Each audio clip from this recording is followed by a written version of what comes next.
So defence technology में आगे बढ़ते हैं।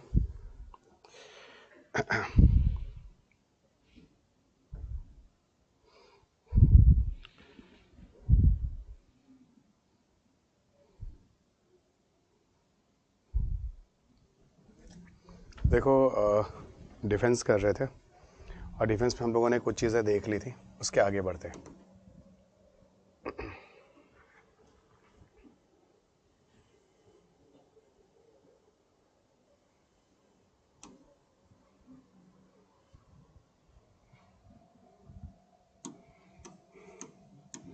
स्लाइड नंबर क्या था बच्चों? किस स्लाइड नंबर पे थे? भाई ये तो हो गया था सारा, एंटी बैलिस्टिक ये भी हो गया था, सेकंड वाला पार्ट चल रहा था और हम लोगों ने ब्रह्मोस कर लिया था, न्यूक्लियर टेस्ट भी हो गया था, आई एम श्योर। INS की बात कर रहे थे, हाँ, we were hear about the INS, याद आ गया, ठीक है, यहाँ पे बात कर रहे थे। थोड़ा समझो, पता है जब मैं अमूमन स्टूडेंट से पूछता हूँ INS के बारे में तो काफ़ी कन्फ्यूज़न होता है यहाँ पे, ठीक है। INS को लेके INS को लेके काफ़ी कन्फ्यूज़न होता है। ओके, क्या होते हैं मैं थोड़ा बताता हूँ। I और N से तो सबको समझ में आता है, इंडियन नेवल को रिप्रेजेंट करता है ये, इंडियन नेवल। I और N ये इंडियन नेवल को रिप्रेजेंट करता है। सो I और N जो है वो इंडियन नेवल को रिप्रेजेंट करता है। शिप एस जो है वो कई टर्म्स को रिप्रेजेंट करता है, पर आप एक ही चीज़ों को समझते हैं। होता क्या, मैं आपको एक बात बताता हूँ। एस का मतलब होता है 3 बातें, ठीक है, वो थोड़ा ध्यान देना।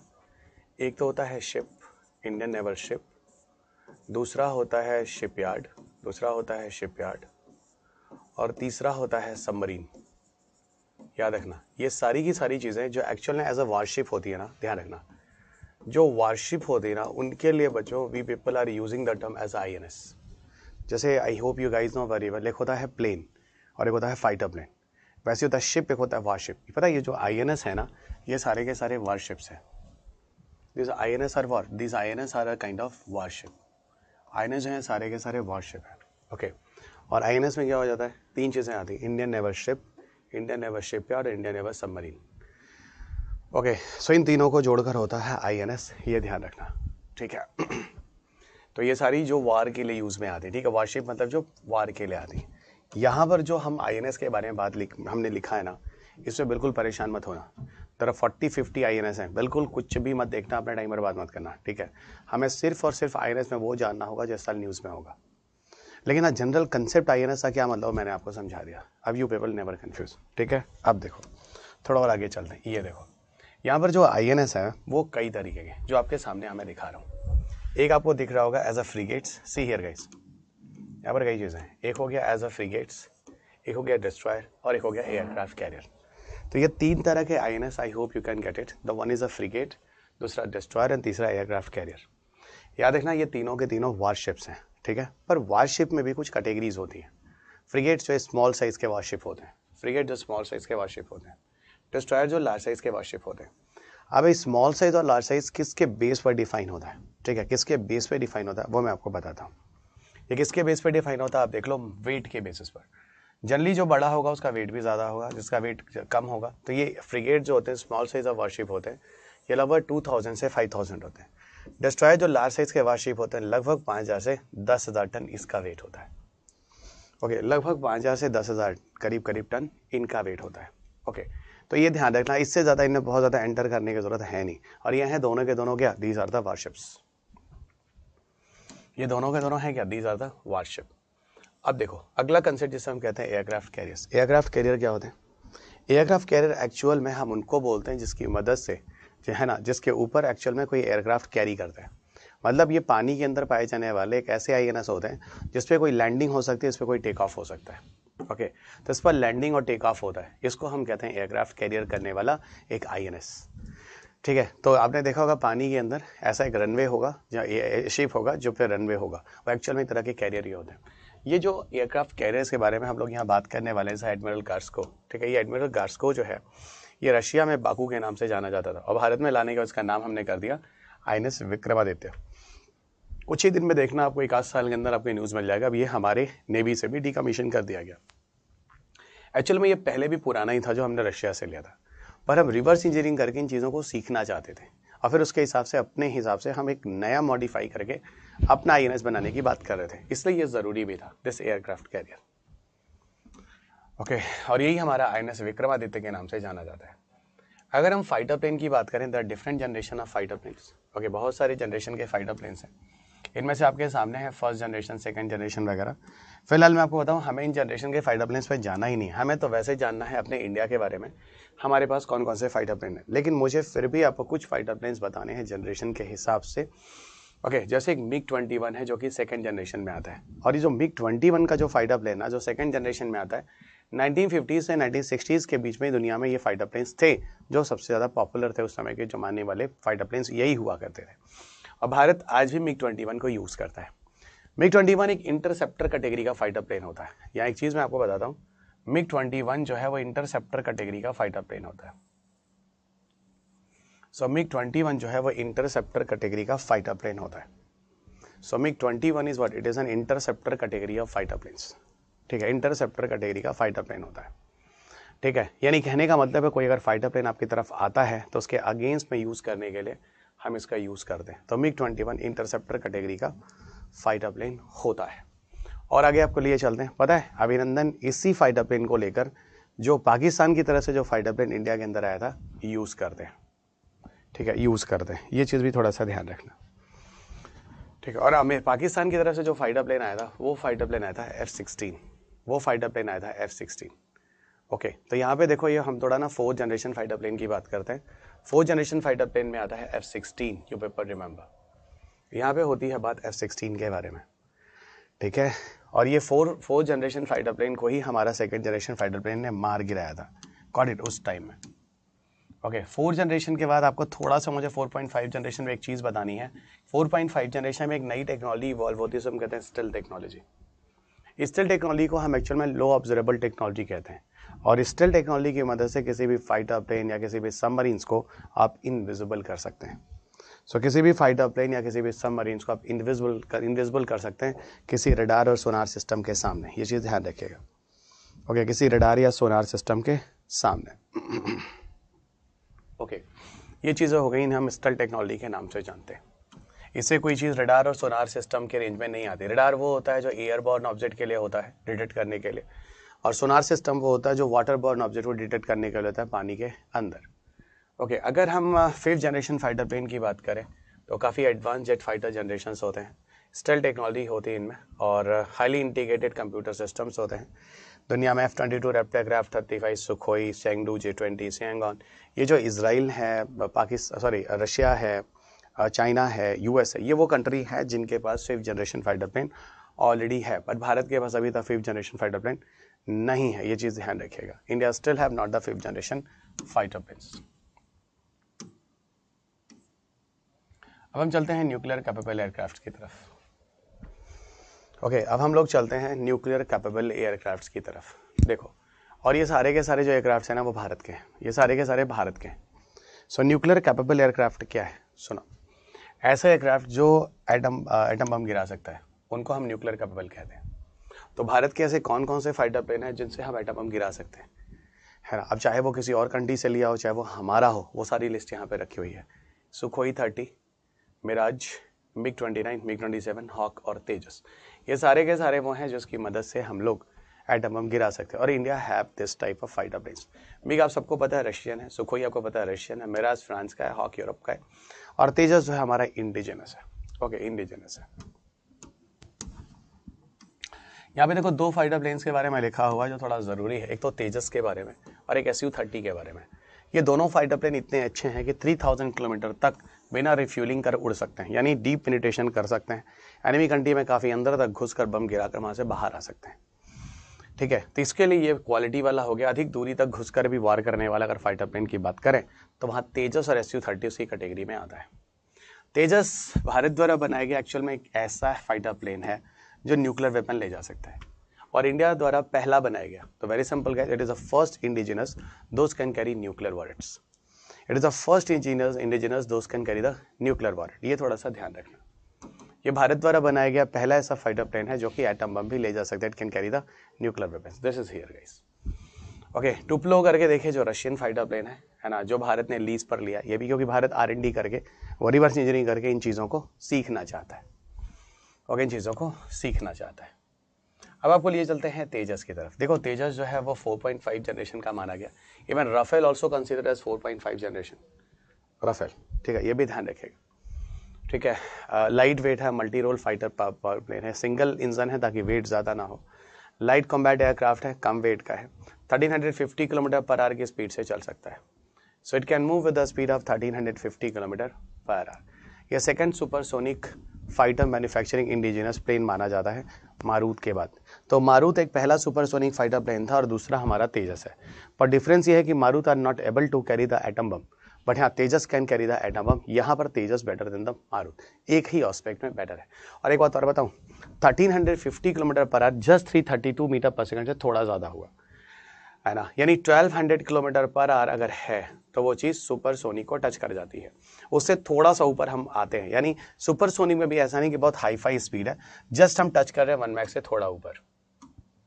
ओके, तो ये ठीक है, जनवरी 2015 में इंडक्टेड हो चुका है और 2015 में उस समय मनोहर Panicker was the defence minister, उन्हीं के टाइम में इसको इंटीग्रेट किया गया था अपने डिफेंस सिस्टम में। Chemical weapons and biological weapon conventions भी होते हैं। ऐसा होता है कि ये भी एक तरह के मोड ऑफ वॉर ही है, जहाँ पर आप हार्मफुल केमिकल सब्सटेंस को अपने लेबोरेटरीज में बनाते हैं और ले जाके किसी एनिमी कंट्रीज में गिरा देते हैं, तो एक तरह का केमिकल वेपन्स हो गया। बायोलॉजिकल वेपन्स में किसी हार्मफुल बैक्टीरिया वायरस को आप लैब में बनाते हैं और फिर किसी एनिमी कंट्रीज के ऊपर गिरा दें, वो क्या हो गया, वो एक तरह का बायोलॉजिकल वेपन्स हो गया। तो केमिकल वेपन्स और बायोलॉजिकल वेपन्स मैंने आपको समझा दिया। India is the member of both two convention, यानी हम कभी भी बायोलॉजिकल और केमिकल वेपन्स का यूज नहीं करेंगे, ये चीज़ ध्यान रखिएगा। Okay, India will never use them, India नहीं करेगा बायोलॉजिकल वेपन और केमिकल वेपन का यूज। जेनेवा प्रोटोकॉल में सबसे पहले इस बारे में बात हुई थी केमिकल एंड बायोलॉजिकल वेपन्स के अगेंस्ट में, तो ये चीज़ भी थोड़ा सा ध्यान रखिएगा। और एक चीज़ और बताऊँ, जेनेवा प्रोटोकॉल के तहत ही अभिनंदन जो है वो इंडिया लौटते भी हैं। Within 48 hours you must have to return them. Okay, ये जेनेवा प्रोटोकॉल वैसे भी थोड़ा इंपॉर्टेंट रहा है IR में, ठीक है। अब थोड़ा सा इंडियन टैंक्स की भी एक लिस्ट हल्का सा ऊपर से देख लेते हैं। देखो ऐसा है कि जो इंडिया के पास जो पहला टैंक आया था वो MX-13 था, और MX-13 हमने रेडीमेड सीधा फ्रांस से लिया था, and that India use between this 1953 to 1985। हमने 1953 से 1985 के बीच में इसका यूज़ किया था MX-13 का। इंडियन आर्मी इस टैंक को यूज़ करती है 1965 के वार के समय भी, जब इंडिया पाकिस्तान वार भी होता है। बाद में भारत अपना भी एक टैंक बनाता है, that is the Vijayanta, and Vijay is the first indigenous tank that is developed by India, याद रखिएगा। भारत द्वारा बनाया गया पहला टैंक विजयंता, ये भारत का इतिहास है, एवरीबॉडी रिमेंबर दिस। बाद में इसको क्या किया गया, विजयंता को हटा दिया हमने, है ना, 2008 के बाद हटा दिया इसको। जो रिप्लेस किया गया और रशियन टैंक से किया गया, जिसका नाम था T-72MI। T-72MI का नाम हम लाने के बाद उसका नाम हमने अजेय कर दिया। बाद में तो रशिया में नए नए टैंक बनते रहे, हम उसको खरीदते रहे, नाम बदलते रहे, रशिया में टैंक बनते रहे, हम उसको खरीदते रहे, नाम बदलते रहे। तो आपको आगे दिख जाएगा, रशिया ने T-72MI का इम्प्रूव किया, T-90 भारत ने फिर खरीद लिया और लाने के बाद उसका नाम भीष्मा रख दिया। फिर रशिया ने फिर T-90 को इम्प्रूव किया, T-90MI वगैरह, फिर हम भारत में लाए, उसका नाम करना रख दिया। यानी रशिया बनाता गया, हम खरीदते गए, नाम बदलते गए, रशिया बनाता गया, हम खरीदते गए, नाम बदलते गए। ये हमने टैंक की लिस्ट में हमने अपना बनाया, जो कि लिटरली काफ़ी अच्छा है, वो है अर्जुन। अर्जुन टैंक जो है हमने अपना बनाया। अर्जुन में भी 2 वर्जन है, एक अर्जुन MK1 है, एक अर्जुन MK2 है। MK1 2004 में बनाया था, उसको इंडक्ट किया था, और अर्जुन T को हम लोगों ने 2012 में। बट स्टिल मैं बता दूं, अर्जुन से बेटर है आपका करना, चाहे वो महाभारत रहा हो, चाहे वो यहाँ पर टैंक के संदर्भ में भी अगर आप बात करोगे। ओके, तो ये सारी की सारी चीज़ें ऐसे कैसे। थर्ड पार्ट पे आते हैं। थर्ड पार्ट पे हम लोग बात करते हैं इन सारे टॉपिक्स की। ओके, और ये भी टॉपिक्स आपको एक बार बता देता हूँ, थोड़ा शॉर्ट में जल्दी कर देते हैं, क्योंकि इसके बाद हमें एंटर करना है कहाँ, IPR के टॉपिक में, जो कि लिटरली बहुत इंटरेस्टिंग और बहुत मज़ेदार टॉपिक है। Okay, you guys literally enjoy a lot in the case of IPR, बहुत ही मज़ेदार टॉपिक है। तो चलिए आगे बढ़ते हैं। ओके, UAV जिसको अनमैन्ड एरियल व्हीकल कहते हैं। So UAVs are what, they are the unmanned aerial vehicles. तो UAVs क्या है, UAVs are the unmanned aerial vehicles, जिसके लिए आप ड्रोन्स वगैरह भी यूज़ करते हैं। Helicopters of India, multi barrel rocket launcher SU-30, admiral Gorshkov है ना, अवाक्स, stealth technology, sonar system, torpedoes और नेवल एक्सरसाइजेस, ये सारी चीज़ें हैं जो हम लोग यहाँ पर पढ़ने वाले हैं। ओके, सारी चीज़ें हैं जो हम लोग यहाँ पर पढ़ने वाले हैं। तो चलो दोस्त आगे बढ़ते हैं। सबसे पहले हम UAVs और ड्रोन के बारे में बात करते हैं। हम लोग यूएवीज और ड्रोन्स के बारे में बात करें। यूएवी जिसको हम कहते हैं अनमैन्ड एरियल व्हीकल्स, यूएवी जिसको हम कहते हैं unmanned aerial vehicles. So what is UAVs? UAVs are unmanned aerial vehicles. Unmanned aerial vehicles को बहुत सारे नाम से हम कह सकते हैं। इसे हम रिमोटली पायलटेड व्हीकल्स भी कहते हैं, इसको हम रिमोटली पायलटेड व्हीकल्स भी कहते हैं। It is remotely piloted vehicles, so it is also called as a remotely piloted vehicles. और रिमोटली पायलटेड व्हीकल्स यानी इसको हम लोग पायलटलेस टारगेटेड एयरक्राफ्ट भी कहते हैं। पायलटलेस टारगेटेड एयरक्राफ्ट के नाम से भी जानते हैं। तो इसको हम लोग पायलटलेस टारगेटेड एयरक्राफ्ट के नाम से भी जानते हैं। Okay, so pilotless targeted aircrafts, so unmanned aerial vehicles जिसको हम रिमोटली पायलटेड व्हीकल्स भी कहते हैं। This is also called as a pilotless targeted, यहाँ लिखा भी है, सॉरी मैंने देखा नहीं, ठीक है, पायलटलेस टारगेटेड एयरक्राफ्ट्स भी कहते हैं। जो इंडिया के मेन यूएवीज हैं जो न्यूज़ में रहते हैं, एक तो निशांत रहता है, एक लक्ष्य रहता है, और एक और रहता है, इसको हम रुस्तम कहते हैं। रुस्तम कहते हैं। और लक्ष्य को ऐसा माना जाता है कि भविष्य में ये इंडिया का क्या होगा, भविष्य में इंडिया का ड्रोन सिस्टम होगा। ऐसा मानते हैं कि ये फ्यूचर में इंडिया का अपना ड्रोन सिस्टम होगा। So it is possible like in the coming future the Lakshya will be the drone system of India, ऐसा कहते हैं। ओके, लक्ष्य जो है वो all digital flight control system है, बेटर टर्बोजेट इंजन इक्विप्ड होगा।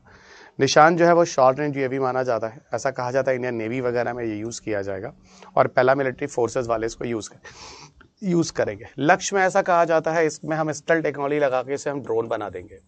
स्टेल्थ टेक्नोलॉजी का मतलब होता है जिसकी मदद से हम चीज़ों को इन्विजिबल कर सकते हैं।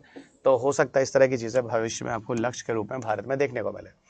एक और है जिसको हम रुस्तम के नाम से जानते हैं। ओके, वैसे तो बताऊं तो दो तरह के यूएवीज हैं, एक हेल है और दूसरा मेल है।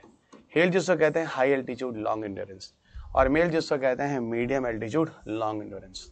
ये दो होते हैं, और जो मीडियम एल्टीट्यूड लॉन्ग एंड्योरेंस होते हैं यूएवीज, उनका नाम है Rustam. That is the Rustam, this is the Rustam. एक बात और बता दूं, यहाँ पे जो चीज़ें हैं, बहुत सारे यूएवीज हैं, जैसे अभ्यास है, औरा है, फ्लपी है, फेरिका लीगल है, कपोथिका है, लक्ष्य है, नेत्रा है, निशांत है, पवन है, रुस्तम है, उल्का है। ये सारे के सारे जो है they are the part of this. Okay, ये सारे के सारे तो अभ्यास है, औरा है, फ्लपी है, इम्फेरिका लीगल है, कपोथिका है, लक्ष्य है, नेत्रा है, निशांत है, पवन है, रुस्तम है और उल्का, ये सारे के सारे यूएवीज हैं। Okay, these all are the UAVs. Okay, ये सारे के सारे यूएवीज हैं जो भारत में डीआरडीओ के थ्रू रहे हैं। देखो, अगर हम ड्रोन्स की बात करें तो ड्रोन्स दो तरह के होते हैं, एक तो सिविलियन ड्रोन होता है, दूसरा मिलिट्री ड्रोन होता है। सिविलियन ड्रोन जो सिविलियन पर्पस के लिए होता है, अंडरस्टूड है। सर्वेलेंस के लिए आप जैसे आप मान लीजिए कि आप किसी सामान को पहुंचाने के लिए आप ड्रोन यूज़ कर सकते हैं। सिविलियन ड्रोन में आपको बताऊं, ऐसे तो एक एग्जांपल यहाँ पे ही लिखा होगा आपको, 2015 में मुंबई में कुछ होता है। क्या होता है? मार्गरीटा पिज़्ज़ा डिलीवरी जो होती है ड्रोन से की जाती है, ठीक है। लेकिन आपको बताऊं, इस तरह के कमर्शियल पर्पस के लिए ड्रोन्स का यूज़ जो है भारत में अभी तक क्या है, इलीगल है। पता नहीं उसमें 3 किलो का पिज़्ज़ा है या 3 किलो का बम है। पुलिस पर्सनल ज़मीन पे तो हर चीज़ें को, क्राइम को तो डिटेक्ट नहीं कर पाते, हवा में कहाँ कर पाएंगे। तो वही चीज़ें हैं जो मैं यहाँ पे आपको बता रहा हूँ, इन चीज़ों को डिटेक्ट कर पाना is not very easy. Even Amazon वाले कहते भी हैं कि देखो मैं ना प्राइम एयर डिलीवरी सिस्टम शुरू करूँगा भारत में। क्या शुरू करूँगा? Prime air delivery system. ये अमेजोन वाले कहते भी हैं। मुंबई और बेंगलुरु में इस तरह की बात होती है, इस तरह की चीज़ों को शुरू करने की। तो मुंबई और बेंगलुरु में इस तरह की बात होती है शुरू करने की। ड्रोन्स ऐसा माना जाता है एक सीरियस बिजनेस भारत में, हो सकता है कॉमर्शियल और मिलिट्री पर्पज़ के लिए आगे भविष्य में इसको यूज़ कर सकते हैं। आपके पेपर में ड्रोन्स पर एक क्वेश्चन पूछा गया था। ओके, आपके पेपर में एक ड्रोन पे क्वेश्चन पूछा गया था बहुत पहले, जैसे कि रुस्तम लक्ष्य के ऊपर भी, और लेकिन वो बहुत पुराना था, ठीक है। एक और क्वेश्चन आपके पेपर में पूछा गया था, जनरली ड्रोन्स का जो यूज़ है वो कहाँ कहाँ हो सकता है, और वो जो क्वेश्चंस थे वो क्या क्या थे मैं आपको बताता हूँ, ठीक है।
सॉरी बच्चों, इधर आते हैं।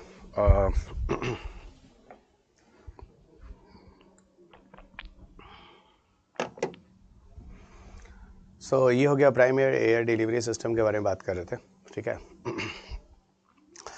तो ठीक है ना, उन्होंने अपना एक प्राइम एयर करके एक अपना लोगो एक ब्रांड टाइप से रख दिया, ठीक है। हाँ, मैं क्वेश्चन कर रहा था 2021 के आसपास एक क्वेश्चन यूपीएससी में पूछा गया था। उन्होंने पूछा था कि ड्रोन्स का हम यूज़ कहाँ कहाँ कर सकते हैं। उसमें उन्होंने बोला पेस्टिसाइड स्प्रे कर सकते हैं, बिल्कुल कर सकते हैं, जो एग्रीकल्चर ड्रोन्स होंगे। वॉल्केनोस की क्रेटर्स को देख सकते हैं, वो भी देख सकते हैं, ठीक है। वॉल्केनोस के क्रेटर्स को भी देख सकते हैं, अंडरस्टूड है। इसके अलावा जैसे वेल फिश वगैरह होती है, जब वो सांस छोड़ती है ना अपने साथ, अपने ड्रॉपलेट्स भी हवा में बहुत तेज़ी से ड्रॉप्स के फॉर्म में छोड़ती है, तो उन ड्रॉपलेट्स के सैंपल को इकट्ठा कर सकते हैं। इसे उसके डीएनए की स्टडी कर सकते हैं, उसके अंदर कोई वायरस के सेल और टिश्यूज़ में से, जैसे हम स्नीजिंग करते हैं तो हमारी बॉडी के सेल और टिश्यूज़ भी बाहर आते हैं, तो उनके सैंपल्स लेके हम उस वेल की मछली के अंदर होने वाली कोई डिजीज़ वगैरह है तो उसकी जानकारी भी ले सकते हैं। इस तरह की सारी जो चीज़ें होती हैं, these are the part of civilian drones, ठीक है। एक क्वेश्चन आया है रेस्टलेस यूएवीज़ के बारे में। देखो, जब टेररिस्ट अटैक वगैरह होता है ऐसे कंडीशंस में जहाँ पर अटैकिंग टाइप वाली चीज़ें आती हैं बहुत ज़्यादा, उन जगहों पर जो हम यूएवीज़ का यूज़ करते हैं उन्हें रेस्टलेस यूएवीज़ कहते हैं। रेस्टलेस मतलब ऐसे कह लो जो थकते नहीं हैं, और ऐसी चीज़ वहीं चाहिए जहाँ पर वार वगैरह की जगह पर ज़रूरत होती है। आयुष, ठीक है।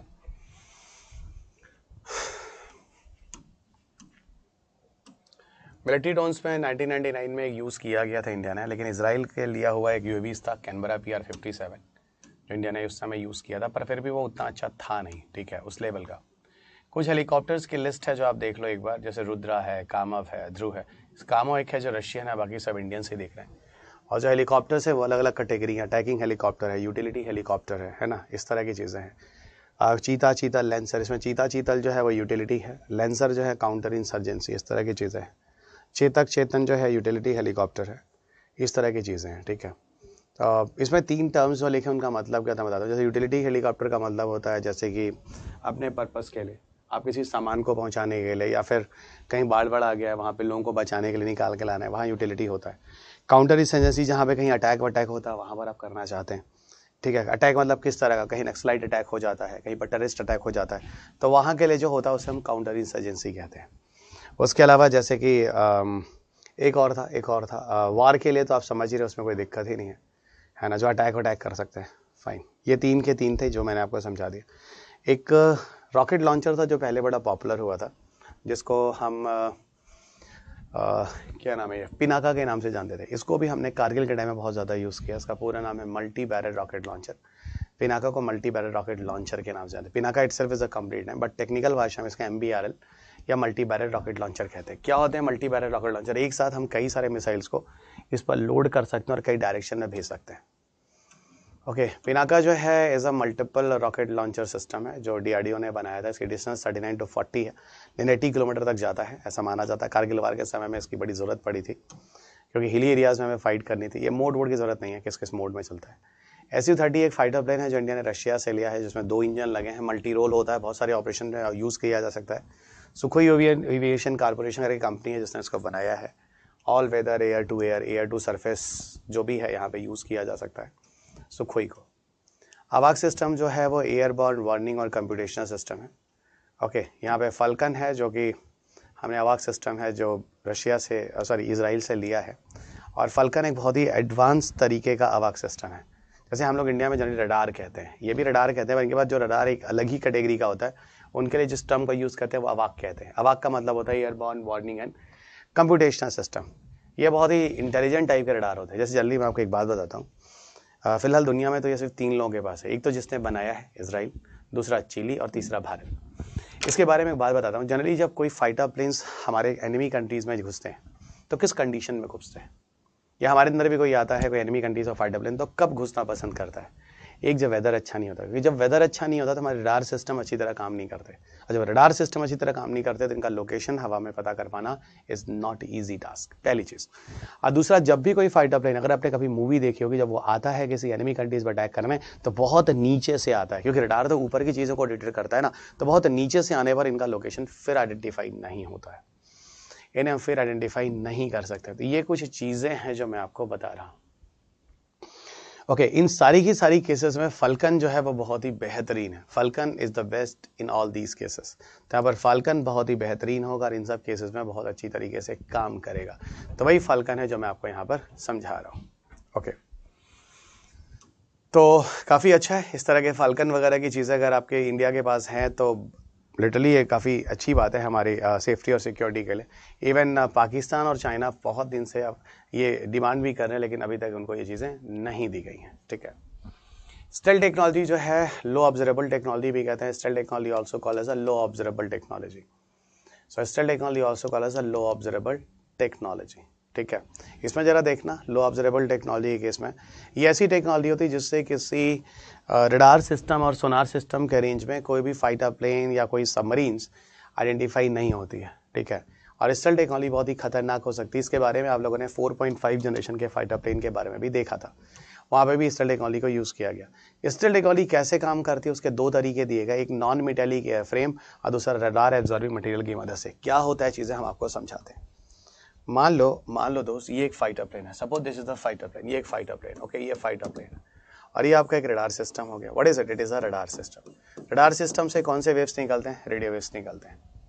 रडार सिस्टम से रेडियो वेव्स निकलते हैं। रेडियो वेव्स यहाँ जाते हैं और फिर यहाँ से लौट कर आते हैं। अगर हम ना आने दें तो जानते क्यों लौट कर आते हैं? इसलिए लौट कर आते हैं क्योंकि ये जो चीज़ें होती है ना, मेटल मेड बॉडी होती है, मेटल मेड बॉडी होती है। अगर नॉन मेटल का हम इसको बनाते तो क्या होगा, ये इनको पार करके बाहर निकल जाएगा।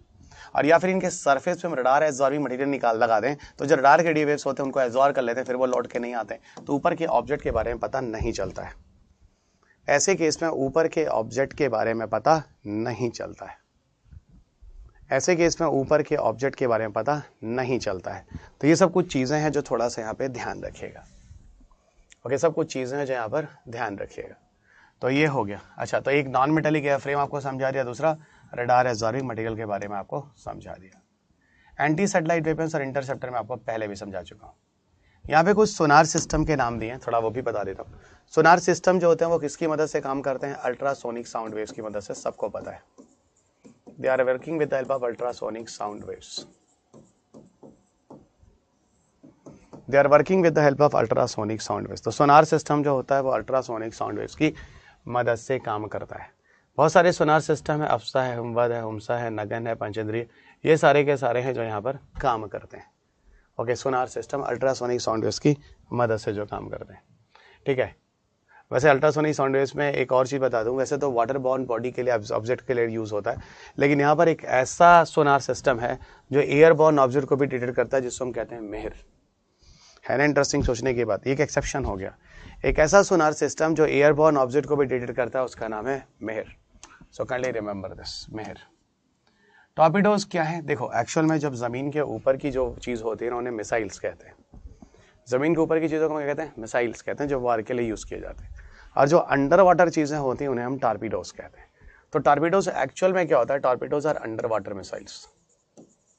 टॉर्पिडोज are actually under water missiles. Torpedoes are actually under water missiles. ये पानी के अंदर वाले मिसाइल्स होते हैं, काफ़ी लाइट वेट के होते हैं टॉर्पिडोज वगैरह। ठीक है, और कुछ हैवी वेट के भी होते हैं। जो हैवी वेट के होते हैं वो वरुणास्त्र और तक्षक हैं जो भारत के पास हैं। ठीक है, इलेक्ट्रिकली पावर रोबोट्स भी हैं वरुणास्त्र। ठीक है, जो प्रोडक्शन में साइना वगैरह जो काफ़ी एडवांस एक्सपेरिमेंटल टॉर्पिडोज भी माने जाते हैं, जो DRDO ने डेवलप किए हैं। ओके, यहाँ पर कुछ एक्सरसाइजेस के नाम लिखें जो ज्वाइंट एक्सरसाइजेस होते हैं। फिलहाल क्वेश्चन नहीं आए हैं पिछले 13-14 साल से एक भी। इसमें पहला एक्सरसाइज है जो नेवी वाले एक्सरसाइजेस हैं, वरना है, श्रेनिक सैंद्रा है, मालाबार है, सिम्बक सेप्समर है, कौन का नवसंडेक्स है, सहयोग कल का जन है, नसीम अलबर है। ये सारे के सारे नेवी वाले जो अलग अलग कंट्री के साथ अलग अलग महीने में होते हैं। एयरफोर्स वाले में एक इंद्रधनुष है जिसको रेनबो भी कहते हैं, गरुड़ा है, एविया इंद्रा है, ये सारे। इसके अलावा आर्मी में आपको मित्र शक्ति, हैंड शक्ति, नोमैडिक एलिफेंट, युद्ध अभ्यास, सूर्य किरण, लेमाइट, प्रबल दशक, ये सारे के सारे जो डिफरेंट तरह के एक्सरसाइजेस हैं आपकी स्क्रीन पर दिए गए हैं। ये अलग अलग कंट्री से, अब लेमाइट है तो इंडिया और सिसिलिस के बीच है। प्रबल दौस्ताख है इंडिया, कजाकिस्तान का विस्तार, सूर्य किरण इंडिया, नेपाल के, युद्ध अभ्यास देखिए तो ज्वाइंट एक्सरसाइज में इंडिया यूनाइटेड आर्मीज के बीच होता है। तो ये डिफरेंट तरह के एक्सरसाइजेज जो अलग अलग मंथ में होते हैं, और ये चीज़ ज़रूरी भी है। ओके, ये चीज़ें जो है वो ज़रूरी भी हैं। तो ये छोटा सा एक चैप्टर है डिफेंस, जिसमें बहुत ज़्यादा है ना, what is over the horizon radar, ये तो मेरे को भी देखना पड़ेगा।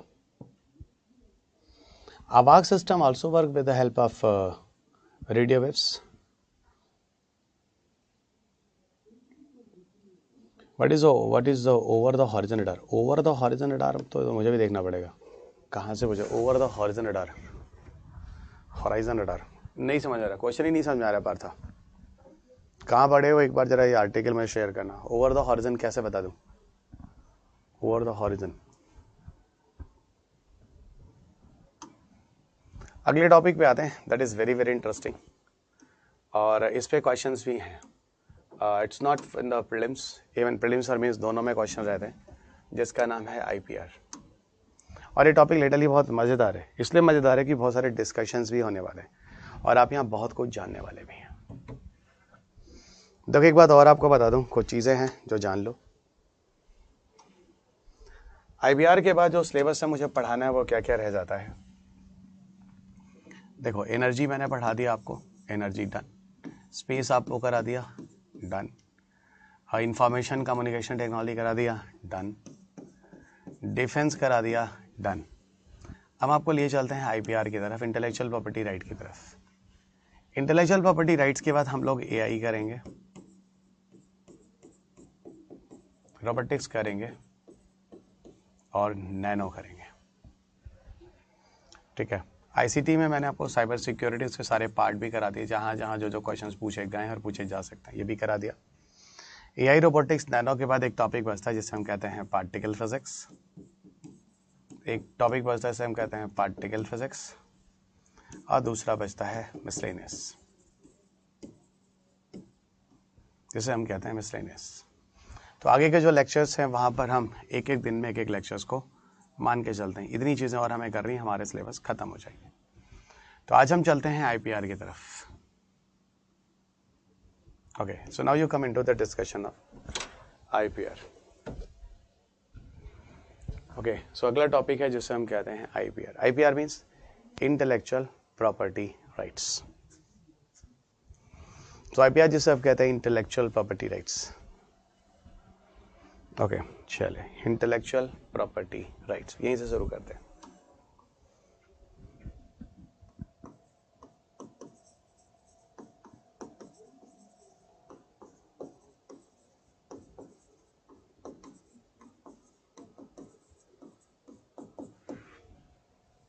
This is intellectual property right, जिसको हम IPR के नाम से जानते हैं। IPR is intellectual property rights. देखो यहाँ ना इंटेलेक्चुअल प्रॉपर्टी राइट्स में 3 वर्ड्स हैं, एक है इंटेलेक्चुअल, दूसरा है प्रॉपर्टी और तीसरा है राइट्स। इन तीनों चीज़ को ना थोड़ा सा समझना, ये टॉपिक है बहुत इंटरेस्टिंग, ठीक है।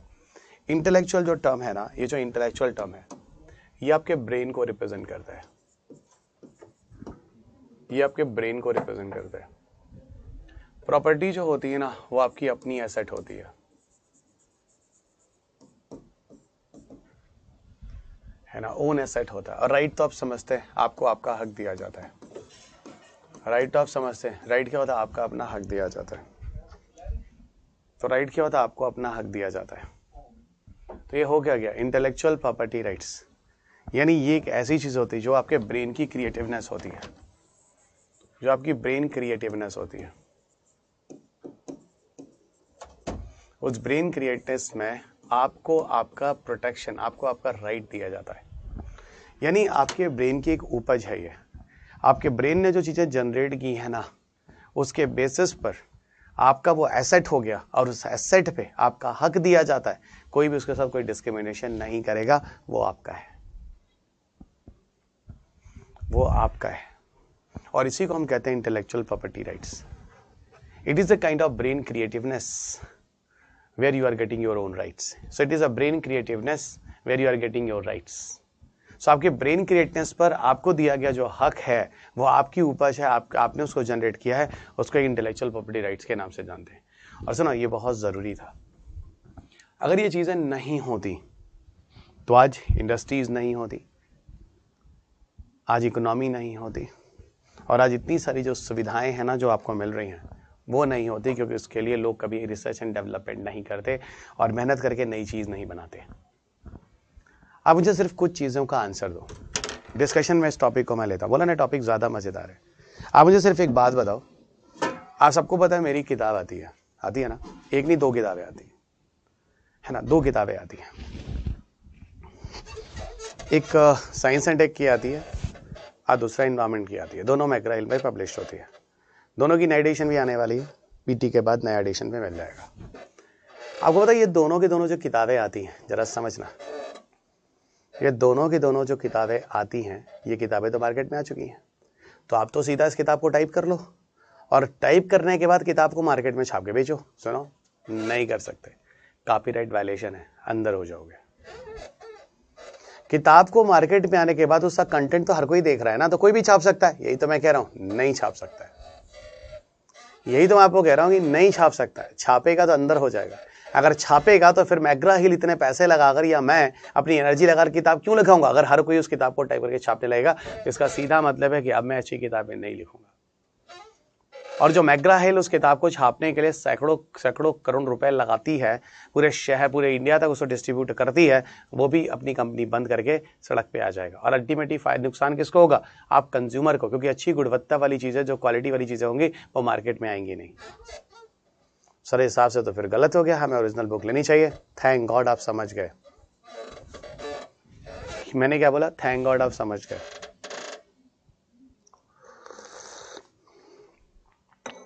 और आपको दूसरा एग्जाम्पल बताता हूँ, और आपको एग्जाम्पल और बताता हूँ, ठीक है? अगला एग्जाम्पल आपको समझाता हूँ। जैसे मान लो एक मूवी आई है जिसका नाम है बाहुबली, और बाहुबली मूवी में कम से कम मान लो 500 से 700 करोड़ रुपए लगे हुए हैं। और बाहुबली मूवी बनने के बाद जब वो मार्केट में आती है, पता चलता है उसका पायरेटेड देखते हैं।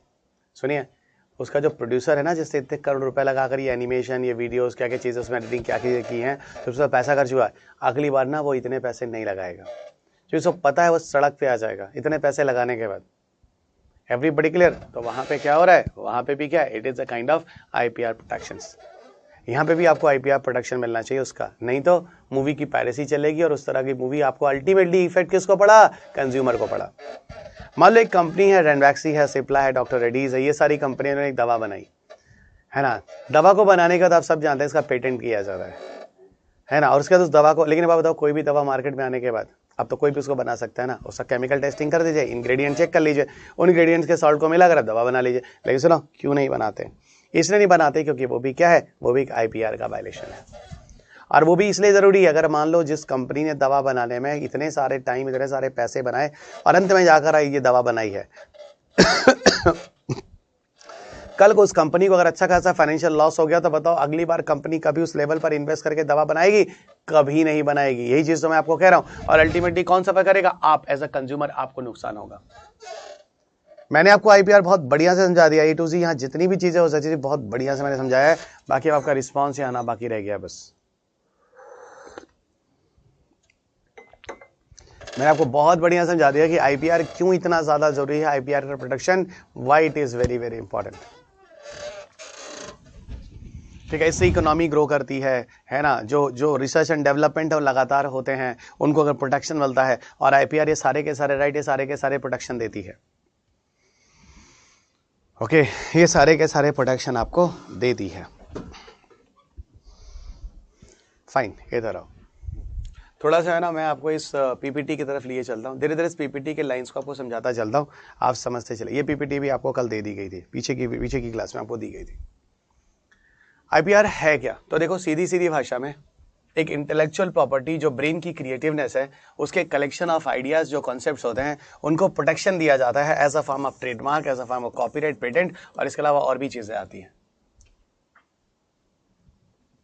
मेरे सिर्फ 2 बच्चों को समझ में आया, बाकी लोग सोच रहे हैं कि हमको समझ में आया है कि नहीं आया। अच्छा, सोचते रहो, चलो सोचते रहो। 2 ही बच्चों के मैसेज आ रहे हैं, ये हालत है। चलेगा, ठीक है। IPR इट्स रिलेटेड राइट्स कौन कौन से, सारी चीजें हम आपको बताते हैं। आईपीआर जो राइट्स होती है जनरली जो अलाउ करता है किसी पेटेंट होल्डर को, किसी ट्रेडमार्क कैरियर को, किसी कॉपीराइटेड वर्क के बेनिफिट्स के लिए, जो उनके अपने ब्रेन वर्क के लिए या उनके इन्वेस्टमेंट के लिए उनको दिए जाते हैं। अरे वाह, my example are so good good good good. ये कह लो ना मेरे एग्जांपल गुड से अच्छा आप सीरियस होकर सुन रहे थे, ये भी तो हो सकता है, इसलिए आपको समझ में आ गया। और समझो बच्चों, और समझाता हूं, चाय थोड़ी मीठी हो गई है। आओ इधर आते हैं। अभी पर आपको ना एक एक चीज, आईपीआर के अंदर क्या क्या चीजें आती है, बहुत चीजें आती हैं। कॉपीराइट आता है, ट्रेडमार्क आता है, पेटेंट आता है ना। पेटेंट के बाद आपका इंडस्ट्रियल डिजाइन आती है, ट्रेड सीक्रेट आता है, ट्रेड ड्रेस आता है, प्लांट वेराइटी आती है, ज्योग्राफिकल इंडिकेशन आता है। ये सारे के सारे बच्चा आईपीआर के अंदर के अपने प्रोटेक्शंस हैं, जहां अलग अलग चीजों को अलग अलग तरीके से प्रोटेक्शन किया जाता है। सबसे पहले हम लोग बात करेंगे कॉपीराइट्स। सबसे पहले, अरे तिरेगी, ओहो ओहो, क्या बात है। 1 2 3 4 5 6 7 8 9 बच्चों को समझ में आ गया, वाह। अच्छा, सबने रिप्लाई दिया, ओहो हो, good good good good, very good very good. चले ठीक है, बहुत अच्छा बहुत अच्छा। अभी सुनो, अब एक बात समझो जरा, कॉपीराइट के केसेस को। कॉपीराइट में क्या आता है समझो, बहुत मजेदार चीज है, ठीक है। पहले तो बता दूं, जो कॉपीराइट है वो एक आईपीआर है, इंटेलेक्चुअल प्रॉपर्टी राइट्स, ठीक है। 3 चीजों में जनरली याद रख लो। एक राइटर यानी मैं, ऑथर ले लो। दूसरा एक वो ले लो, क्या नाम है, एक्टर ले लो। मैं ऑथर हो गया, एक एक्टर हो गया। और सुनो, एक सिंगर ले लो, लता जी को ले लो, मुझे ले लो, अमिताभ बच्चन जी को ले लो, और एक उनको ले लो, क्या नाम है, लता जी को ले लो। 3 हो गए। पता है ये तीनों क्या काम करते हैं? राइटर है तो राइटिंग करेगा, एक्टर है तो एक्टिंग करेगा, और सिंगर है तो सिंगिंग करेगा। इन तीनों के कॉपीराइट्स होते हैं। यस, इन तीनों के कॉपीराइट्स होते हैं। तो कॉपीराइट्स किन चीजों पे दिए जाते हैं? किसी राइटर, किसी आथर, आर्टिस्ट, या वही आथर और आर्टिस्ट को दिया जाता है कॉपीराइट्स। और जानते हो कॉपीराइट जो होता है ये एक एक्सक्लूसिव राइट होता है, एक्सक्लूसिवली जो हमें दिया जाता है हमारे अपने काम के लिए। और वो काम क्या होता है? वो काम क्या होता है? कोई किताब है तो प्रिंट होती है या पब्लिश होती है, और या फिर गाना है तो कोई रिकॉर्ड होता है। इन सब चीज़ों के लिए एक निश्चित समय के लिए कॉपीराइट आपको मिलता है। पर आपको बताओ अंदर की बात, मेरी किताब की कॉपीराइट मेरे पास नहीं है। मेरी बुक की जो कॉपीराइट है वो मैंने एग्रीमेंट लेटर पर साइन करके मैकग्रा हिल को दे रखा है, दोनों साइंस टेक और एनवायरमेंट की। वही बुक जो आप लोग पढ़ रहे हैं, वो दोनों किताबें मैंने किसको दे रखी? मैकग्रा हिल को दे रखी है। सो वो दोनों की दोनों बुक मैंने जो है वो मैकग्रा हिल को दे रखी है। अब जरा समझो होता क्या है। ओके, मैकग्रा हिल ने उसका कॉपीराइट रखा है, और मुझे जिस हिसाब से रॉयल्टी होती है जो चीज़ें। अच्छा एक बात और बताओ, लता मंगेशकर जी गाना गाती हैं, उनको उनकी रॉयल्टी आती है। अमिताभ बच्चन की मूवी बेचती है, उनको उनकी रॉयल्टी आती है। रवि ग्रेसर की किताबें बेचती है, उनकी रॉयल्टी आती है। रॉयल्टी का मतलब क्या समझते हैं आप? यहाँ भी आपके सोच को थोड़ा मैं बदल दूं। अब ऐसे काफी लोग सोचते हैं सर आप किताबें खूब बिकती हैं तो आप पैसे खूब कमाते हो ना। सुनो, गंदी सोच है तुम्हारी। और सुनो, गंदी नहीं है, बहुत गंदी सोच है तुम्हारी। यही तो प्रॉब्लम है। ये एक सम्मान है बच्चा जो मॉनेटरी एस्पेक्ट में दिया जाता है। Sir it is a kind of respect. Exactly, दे दो मुझे पद्मश्री, नहीं लूंगा मैं रॉयल्टी, दे दो मुझे। सर नहीं ऐसे नहीं हो सर, पद्मश्री तो उनको दिया जाएगा ना सर, कंगना मंगना जैसे लोगों को, जो लोग बोलेंगे देश 2014 में आजाद हुआ, ऐसे लोगों को। बात तो वो भी ठीक है। देखिए ऐसा है कि आनंद जी आपने जो क्वेश्चन पूछा है उसका आंसर अभी आने वाला। अगर किसी पोर्शन ऑफ कंटेंट को हम मॉडिफाई कर लेंगे तो उसको आईपीआर दिया जाएगा कि नहीं दिया जाएगा? देखो आप खुद जानते हो, अगर ऐसे आईपीआर दिया जाने लगा तो भैया दुनिया में कुछ ओरिजिनल रही नहीं जाएगी। समझ में आई बात? रुक जाइए, ऐसा नहीं है, रुकिए अभी बताते हैं। Okay fine. अब यहाँ पे जरा समझो, कॉपीराइट्स वगैरह, एक्सक्लूसिव राइट्स, ये सारी चीजें हो गई। अच्छा तो हाँ, मैंने बोला ना कंपनी ने क्या किया, उन्होंने कॉपीराइट्स को अपने पास रखा, और सही बात है, उन्हीं को रखने दो। हमारे पास इतना टाइम नहीं है मैं जाके देखूं मेरी किताब की पायरेसी कहाँ चल रही, कहाँ पीडीएफ सर्कुलेटर है, इतना टाइम मेरे पास नहीं है। I am busy in my work. ये उनका काम है, जो प्रिंटिंग विंटिंग वाले होते हैं वो अपना देखते हैं, पब्लिशर्स देखते हैं क्या क्या कैसे कैसे करना है। Got it? चलिए, तो कॉपीराइट आपको समझा दिया। यहीं पर एक चीज और आपको बताता हूँ, सुनो। है ना। जनरली हम लोग कॉपीराइट्स किसको दे देते हैं? पब्लिशर्स को दे देते हैं, उस रिकॉर्डर्स को दे देते हैं, उस प्रोड्यूसर्स को दे देते हैं पिक्चर्स के जो उनके पास होती है, ठीक। और लिटरली वो पैसा लगाते हैं। मेरी किताब में पूरा पैसा मैकग्रा हिल लगा रहा है, अमिताभ बच्चन की मूवी में पूरा पैसा प्रोड्यूसर लगा रहा है, और लता मंगेशकर की पूरे गाने में वीनस वाले पूरा का पूरा पैसा लगा रहे हैं, या फिर टी सीरीज वाले पूरा का पूरा पैसा लगा रहे हैं। आप समझ गए मैं कहना क्या चाह रहा हूँ? ओके एवरीवन, और आगे आपको लिए चलते हैं। सुनो, इसके बाद यहीं पर एक चीज आती है, हम कहते हैं रिलेटेड राइट्स। अब रिलेटेड राइट्स क्या होता है? देखो, रिलेटेड राइट जिसका एक राइट किसी पर्टिकुलर समय के लिए किसी को दिया जाता है। जैसे मान लो कोई टेलीविजन में कोई शो आ रहा है, ठीक है, तो कोई टेलीविजन वाला कोई शो अगर कोई दिखाता है ना, तो वो उसका रिलेटेड राइट लेता है उस प्रोड्यूसर से, जिसके बदले वो उसको पे भी करता है। सर समझ के आप ये कहना चाह रहे हैं संडे को जो टेलीविजन में मूवीज आती थी, उसके लिए मूवीज का जो प्रोड्यूसर जो उस मूवीज को बनाता है, उसको वो टेलीविजन वाले पे करते हैं 100%, और उसके पैसे को वो लोग बीच में एडवर्टाइजमेंट दे दे के कमाते भी हैं। बात समझ में आई बच्चों? ठीक है, तो वो हो जाता है रिलेटेड राइट। आप सबको पता है सेटमैक्स वालों ने गंद मचा रखा था, सूर्यवंशम सूर्यवंशम और सूर्यवंशम। कुछ लोगों के चेहरे पे एकदम फ्रस्ट्रेशन आ गया, सर अभी भी सब देते हैं, मतलब ऐसे हैं सर, मतलब अभी भी शर्म नहीं आती है? सुबह से शाम तक, शाम से रात तक, रात से फिर सुबह तक, हर दिन में 5 बार सूर्यवंशम दिखाते थे। तो ये जो है कह लो कि सूर्यवंशम का जो प्रोड्यूसर है उसका राइट जो है वो सेटमैक्स वाले ले रखे थे, तो वो हमेशा दिखाते थे, जैसा भी है दिखाते थे। चलिए, तो ये कॉपीराइट हो गया। अब आगे आपको ले चलते हैं ट्रेडमार्क्स की तरफ। देखो ट्रेडमार्क्स जो मेरे ख्याल से कॉपीराइट और रिलेटेड आप अच्छी तरह से समझ चुके हैं, बहुत ही बेहतरीन तरीके से। ओके, यहाँ पे ज़्यादा दिमाग नहीं लगाना है, ज़्यादा टफ नहीं है, चीज़ों को बहुत ही सिंपल तरीके से समझा रहा हूँ, और आज हम लोग पूरा यहीं तक ख़त्म करने वाले हैं।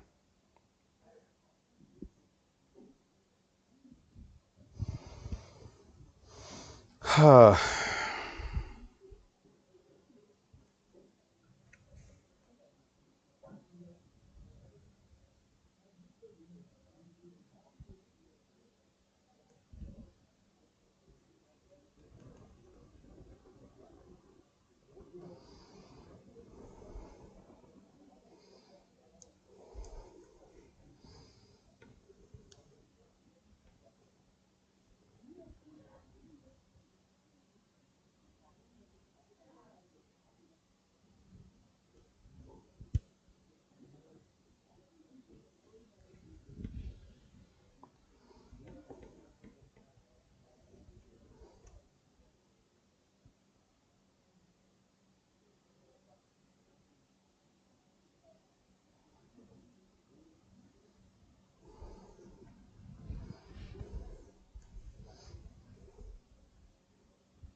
ओके कम हियर बच्चों।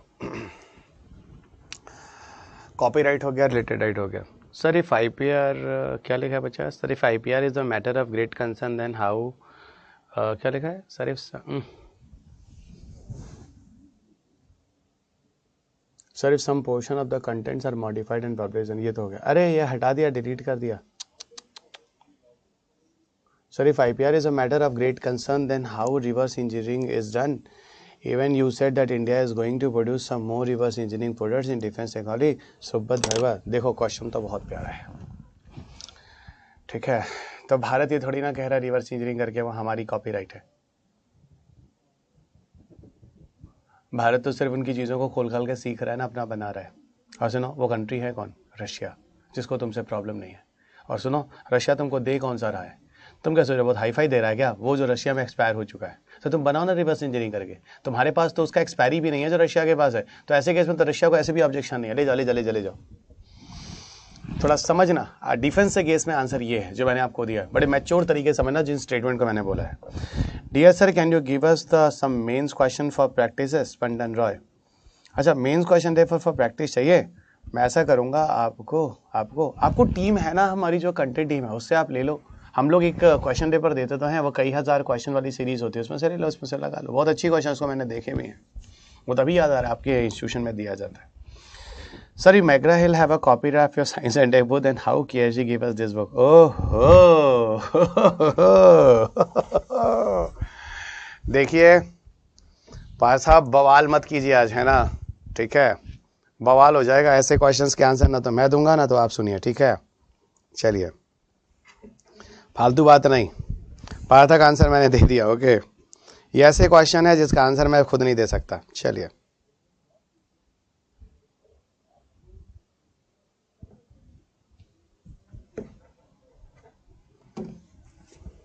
ठीक है। चलिए, कुछ कुछ आंसर्स, पहली बार ऐसा आंसर, इसका आंसर मैं नहीं देने वाला हूँ, ठीक है। चलिएगा, क्योंकि वहां पे ये क्वेश्चन ही नहीं है जो आपने क्वेश्चन पूछा है, ठीक है। अच्छा, अब आता है कॉपीराइट्स, ट्रेडमार्क्स क्या होता है? ट्रेडमार्क्स क्या होता है मैं एक बार बताता हूँ। देखो, ट्रेडमार्क्स क्या होता है? एक डिस्टिंग्विशेबल सिंबल होता है, एक सिग्नेचर होता है या डिजाइन ऑफ गुड्स या प्रोडक्ट्स होता है जिस सर्विसेज के लिए यूज किया जाता है। जैसे मैं आप कह सकता हूँ, ये क्या दिख रहा है, ये क्या दिख रहा है, देखो ये क्या दिख रहा है, सर समझ गए? ये जो दिख रहा है ना इंस्टीट्यूशन का, ये क्या दिख रहा है? ये ना एक लोगो या सिग्नेचर या इस तरह की चीज़ है, एग्जैक्टली जो किसी कंपनी वगैरह के लिए उसको रिप्रेजेंट करने के लिए शो किया जाता है, ये वही है। ये एक ट्रेडमार्क होता है, ये एक सिंबल है जो एक ट्रेडमार्क है, ये एक सिंबल है जो कि ट्रेडमार्क है। आगे लिए चलते हैं आपको पेटेंट्स के बारे में, ठीक है। और एक बात और बता दूं, पेटेंट जो होता है किसी कंपनी का होता है, पर्टिकुलर कंपनी का, ठीक है। और पता है हमारा जो इंडिया का जो ट्रेडमार्क होता है उसको लेने में फिलहाल अब 1 महीने लगते हैं, और हमारा जो अपना ट्रेडमार्क है वो पूरी दुनिया में एक ही ट्रेडमार्क रहता है, जो कि India is a member of, ठीक है। एक प्रोटोकॉल है जिसके बारे में आपको आगे बताऊंगा, चलो यही बता देता हूँ, उसका नाम है मैड्रिड प्रोटोकॉल। अगर कोई कंट्री मैड्रिड प्रोटोकॉल का मेंबर होता है तो उसका जो ट्रेडमार्क होता है पूरी दुनिया में एक ही ट्रेडमार्क यूज़ किया जा सकता है। तो सर भारत जो है वो इसी के अंदर आता है, डेफिनेटली भारत इसी के अंदर आता है, इसलिए भारत का जो ट्रेडमार्क होगा वो पूरी दुनिया का ट्रेडमार्क माना जाएगा, एग्जैक्टली। तो ये जो इंस्टीट्यूशन का ट्रेडमार्क मैं दिखा रहा था, ये इंस्टीट्यूशन चाहे तो अमेरिका में भी इसी ट्रेडमार्क से ओपन हो सकती है, इवन अमेरिका में भी इस ट्रेडमार्क को कोई भी यूज़ नहीं कर सकता है, कहने का मतलब ये है।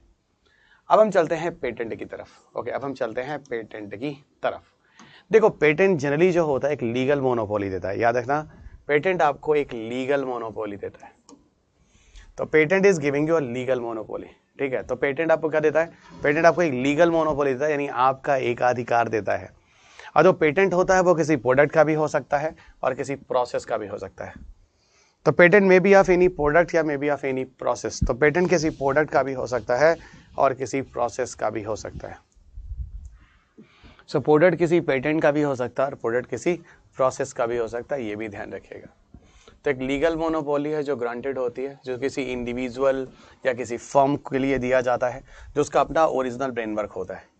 इंडिविजुअल मीन जैसा कि मैं, और ब्रेनवर्क मतलब जैसा कि कोई मतलब फर्म मतलब कोई कंपनी हो सकता है, भाई हो सकता है मैंने कोई चीज़ बनाई हो, ठीक है, अरे मेरा वो पेटेंट हो, और हो सकता है किसी कंपनी के अंदर ऐसे एम्प्लॉई हम लोगों ने मिलकर बनाया हो और वहाँ पूरा इन्वेस्टमेंट कंपनी कर रही हो, तो भाई वो कंपनी का पेटेंट होगा। जैसे कोई दवा का पेटेंट जनरली कंपनी का पेटेंट होता है, और कोई बल्ब का जो पेटेंट होता है वो एक बंदे का हो सकता है, थॉमस एडिसन का हो सकता है। तो ये डिपेंड करता है, और जो पेटेंट होता है वो किसी प्रोडक्ट का भी हो सकता है और जिस तरीके से बनाते हैं उस प्रोसेस का भी हो सकता है। पर एक चीज जरूर याद रखेंगे कि पेटेंट के लिए सबसे ज्यादा जरूरी चीज क्या होती है, किस कंडीशन में हम किसी चीज को बोल रहे हैं कि एक नया प्रोडक्ट है जिसको हम पेटेंट ले रहे हैं। तो पेटेंट के लिए कुछ कंडीशंस होते हैं जो आप यहाँ स्क्रीन पर देख सकते हैं। कुछ फॉलोइंग कंडीशंस होते हैं जो किसी पेटेंट के लिए जरूरी होते हैं। पहला, ये पूरी तरह से एक नया इन्वेंशन होना चाहिए, it should be completely a new invention, पहली तरह से। दूसरा, कोई ऐसी चीज है जो बिल्कुल कॉमन नहीं होनी चाहिए, कुछ अलग हटकर होनी चाहिए, it should be not be very common, जो कि सेकंड पॉइंट लिखा है, it should be not very common, कुछ ना कुछ अलग होना चाहिए, so it should not be obvious, है ना। तीसरी चीज है, उसकी जो चीज है वो कोई ना कोई इंडस्ट्रियल वैल्यू वाली होनी चाहिए, यानी उसका एप्लीकेशन इंडस्ट्रियल एप्लीकेशन होना चाहिए जनरली, ठीक है। एक बात और मैं आपको बता दूं कि बुक, मूवीज और गाने, इनको एक्चुअल में आप इंडस्ट्री मत बोलिएगा, इनके रिकॉर्डिंग्स और इनकी चीज़ों को, नहीं तो आप खट से कंफ्यूज कर जाएंगे, क्योंकि उनके लिए हमने कॉपीराइट की बात की थी, और यहाँ जैसे कि कोई बल्ब है, जैसे कोई कैमरा है, जैसे कोई डिजिटल बोर्ड है, इनके लिए आप पेटेंट की बात कीजिएगा। देखो, जनरली कॉपीराइट्स वगैरह में जो होता है ना, उनका एक टाइम लिमिट होता है, और पेटेंट के लिए भी एक टाइम लिमिट होता है। ये क्वेश्चन बहुत अच्छा है जिस बच्चे ने पूछा, अनीश ने पूछा है। अलग अलग कैटेगरीज के लिए अलग अलग कॉपीराइट और अलग अलग कैटेगरीज के अलग अलग पेटेंट का ड्यूरेशन होता है, एक यूनिफॉर्म नहीं होता। और जैसे दवाइयों में भी है, किस लेवल की दवाइयां हैं उनके लिए भी अलग अलग लेवल का होता है, तो यहाँ एक पर्टिकुलर टाइम लिमिट नहीं होगा बच्चा, ये ध्यान रखना। कॉपीराइट सर्टिफिकेट कौन देता है, पेटेंट सर्टिफिकेट कौन देता है, इसके लिए भारत के अंदर अपने सेल हैं, ठीक है, copyright protection, trademark certification cell, patent cell, आप जाइए ना, आप देखिए आपको मिल जाएगा, गूगल पे जाइए, गूगल पे सीधा अभी तुरंत डालो, आप तुरंत डालो, लिखो ट्रेडमार्क कहाँ के लिए जाते हैं, ट्रेडमार्क सेल, फिर डालो पेटेंट सेल इंडिया में, ये सारे के सारे ऑनलाइन रजिस्ट्रेशन होते हैं, आपको इनका अलग अलग जगह पे सेंटर मिल जाएगा, वहां आप इनको ऑनलाइन ही भरिए, ऑनलाइन ही आपके सारे के सारे वेरिफिकेशन हो जाएंगे। ओके असल में देखो, आपको अभी डिपार्टमेंट और मिनिस्ट्री के बारे में आगे बता दूंगा, अभी डिपार्टमेंट और मिनिस्ट्री थोड़ा सा याद रखो, लेकिन पेटेंट, कॉपीराइट, ट्रेडमार्क ये चाहिए। ऑनलाइन आपको इस सारे के सेल अवेलेबल हैं, जहां ऑनलाइन आप सारी चीज़ों को फॉर्म भरकर पैसे जमा कर आप इन चीज़ों को ले सकते हैं। आगे बढ़ते हैं, अब हम चलते हैं आपको पॉजिटिव ऑफ पेटेंट। पेटेंट से पॉजिटिव क्या होता है? पहला क्या होता है, जिस बंदे ने इतना सारा इनोवेशन रिसर्च किया था उसको एक तरह से इंकरेजमेंट मिलता है। दूसरा, किसी इंडस्ट्री को प्रोटेक्शन मिलता है। तीसरा, इकोनॉमिक असिस्टेंस मिलता है। चौथा, बेनिफिट्स ऑफ रॉयल्टी होती है। पांचवा, encouragement of scientist with the positivity. ये सारे के सारे बेनिफिट्स हैं जो कि पेटेंट से मिलते हैं। पेटेंट्स के निगेटिव्स क्या क्या होते हैं? पेटेंट्स के अगर हम निगेटिव्स पे जाएंगे तो यहाँ पर जनरली डेवलप्ड कंट्री को ही इसका फायदा होता है, डेफिनेटली क्यों ना हो, वो R&D भी तो उसी पे कर रहा है, रिसर्च एंड डेवलपमेंट भी। तो इकोनॉमिकल एक्सप्लॉयटेशन फॉरेन कंपनीज द्वारा किया जा सकता है, डेफिनेटली आपकी कंट्रीज में R&D नहीं हो रहा है, वो अपने हिसाब से प्रोडक्ट बनाएंगे, आपके कंट्री में बेचेंगे, चाहे आप ले पाइए ना ले पाइए, तो जल्दी यहाँ पर कौन सफर करेगा? जो poor section of the people होंगे वो सफर करेंगे। और ये इंडिया के रिस्पेक्ट में ही लिखा गया, क्योंकि पुअर सेक्शन ऑफ कंट्री में हम इंडिया की बात कर रहे हैं, हमारे इंडिया में उस तरह की चीजें बन नहीं रही है, तो हम जनरली किस पर डिपेंडेंट है? दूसरे कंट्री पर डिपेंडेंट है। तो ये चीज एक्चुअल में इंडिया के रेफरेंस में ही बोला जा रहा है। सो एक्चुअली ये जो चीजें हैं ना, ये इंडिया के रेफरेंस में ही बोला जा रहा है, ये ध्यान रखना आप। It is in the reference of India actually. Okay, it is in the reference of India actually. अब बात करते हैं इंडस्ट्रियल डिजाइन क्या होता है। देखो, इंडस्ट्रियल डिजाइन के केस में क्या होता है, जैसे कोई कार का जो लुक और अपीयरेंस होता है, किसी कार का जो लुक एंड अपीयरेंस होता है ना, वो इसी के अंदर आता है।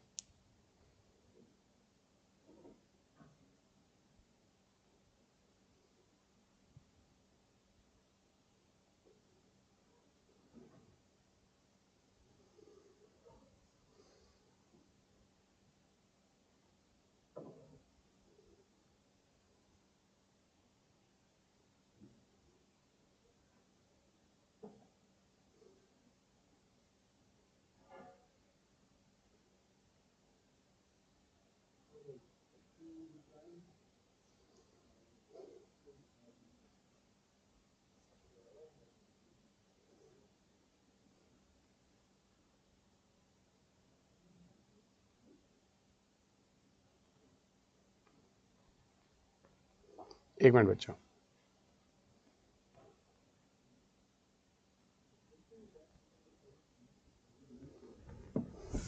हाँ, इंडस्ट्रियल डिजाइन में आपको कहता है किसी गाड़ी का लुक ले लो, ठीक है, वो एक इंडस्ट्रियल डिजाइन के अंदर ही आता है। जैसे गाड़ी का मॉडल, जैसे आप देख लो कि वर्ना का लुक एक अलग है, होंडा सिटी का लुक एक अलग है, दोनों अलग अलग तरह के लुक्स हैं और अपीयरेंसेस हैं। अब मान लो एक कोई लुक है जो जनता बहुत लाइक करती है, तो थोड़ी ना दूसरा वाला उसका फटाफट उसके लुक की कार बनाने लगेगा कि इस तरह के लुक ज़्यादा पसंद करते हैं। नहीं, ये भी एक तरह का क्या, एक तरह का IPR है, जिसको हम इंडस्ट्रियल डिज़ाइन के नाम से जानते हैं। ओके, इसको हम इंडस्ट्रियल डिज़ाइन के नाम से जानते हैं। वहीं आगे चलते हैं ट्रेड सीक्रेट को लेकर। ट्रेड सीक्रेट क्या होता है? मान लो कोई रेसिपी है, कोई प्रोसेस है, कोई फार्मूला है, इस तरह की चीज़ों को भी हम फॉलो नहीं करेंगे, सेम एज इट इज़, ठीक है। जैसे मान लो कि किसी मेला वेला में जाओ तो वहाँ पे मैंने देखा 1 रुपए का ना वो काला वाला कोल्ड ड्रिंक मिलता है, लेकिन उसका टेस्ट बिल्कुल वैसा नहीं होता जैसा कि कोका कोला वाला होता है।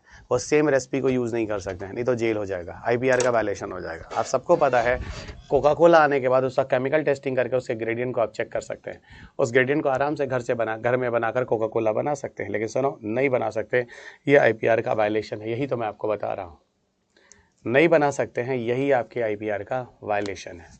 ओके, चलिए।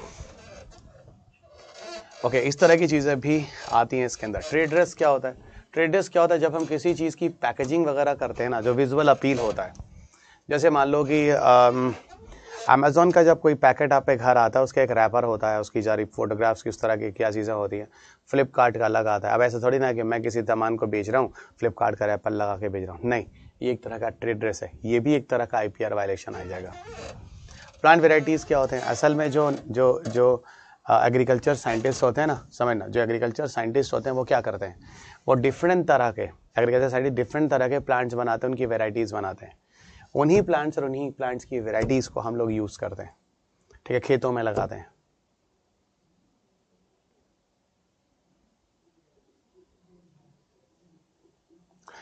विश्वजीत ऐसा है, वो गाना गा रहे हैं, उस गाने का कोई प्रॉफिट नहीं ले रहे हैं, ठीक है, आप शायद नहीं समझते। मैं अगर यूट्यूब पे, है ना, अगर मैं यूट्यूब में मोनेटाइज नहीं हूँ तो मैं किसी की फ़ोटो वोटो चाहूँ तो लगा सकता हूँ, मेरे ऊपर कोई केस नहीं होता है जनरली, ठीक है ना। हाँ, लेकिन उनके गानों को गा गा कर उससे पैसे कमा रहे हैं, उनके गाने की रिकॉर्डिंग करके, तब वो वैल्यूएशन हो जाएगा, है ना। आप देखो ना, फेसबुक पे जब कोई होली में एक गाना हो रहा था, मैं आपको बताता हूँ, मेरे अपार्टमेंट में बज रहा था और मेरे बच्चे थे इधर उधर घूम रहे थे, तो मैंने उनकी वीडियोज़ बनाई थी। तो उसमें क्या हो रहा था, गाने की रिकॉर्डिंग भी आ रही थी। जब गाने की रिकॉर्डिंग आ रही थी, मैंने फेसबुक पे डाला तो फेसबुक में कॉपीराइट वायलेशन आ गया, लेकिन फेसबुक ने कुछ नहीं किया। क्यों? क्योंकि वो किसी प्रॉफिट के लिए नहीं किया गया था ना, मेरे अपने प्रॉफिट के लिए।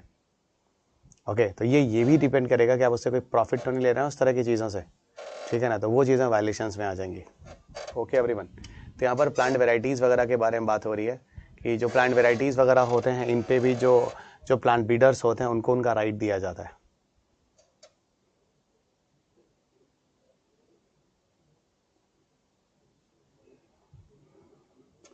Sir, the ownership of the patents and copyrights are transferable are worthy of selling. हाँ, क्यों नहीं दिया जा सकता, बिल्कुल दिया सकता है। पहले जो जैसे हाँ है, एक कंपनी ने दूसरे कंपनी को पेटेंट बेच दिया, क्यों नहीं होता है, क्यों नहीं हो सकता, बिल्कुल होता है, ठीक है। तो प्लांट वेराइटीज़ वगैरह का भी राइट दिया था। ज्योग्राफिकल इंडिकेशन क्या होता है, ये भी आप समझ सकते हैं। लोकेशन वाइज भी कोई प्रोडक्ट होता है जो पूरी दुनिया में पॉपुलर होता है, उसको हम जीआई कहते हैं। सो लोकेशन वाइज अगर कोई प्रोडक्ट पूरी दुनिया में पॉपुलर होता है, उसको हम जीआई कहते हैं। जीआई का मतलब होता है ज्योग्राफिकल इंडिकेशंस।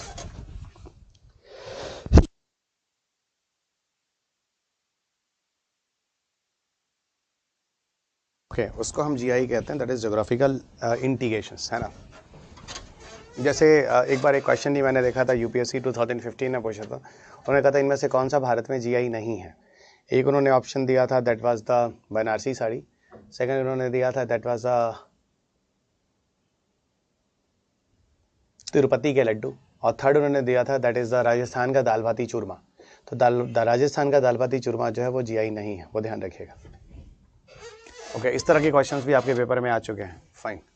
अब बात होती है इंटेलेक्चुअल प्रॉपर्टी राइट की जरूरत क्यों होती है। मैंने बोला वो आपको पता है, research and development, economic growth, motivation, ये सारी की सारी चीज़ें जो मैं आपको बता चुका हूँ, सारी चीज़ें यहाँ पर है जो आप अच्छी तरह से जानते हैं, ठीक है। अब बात करते हैं इंटेलेक्चुअल प्रॉपर्टी राइट्स की हिस्ट्री।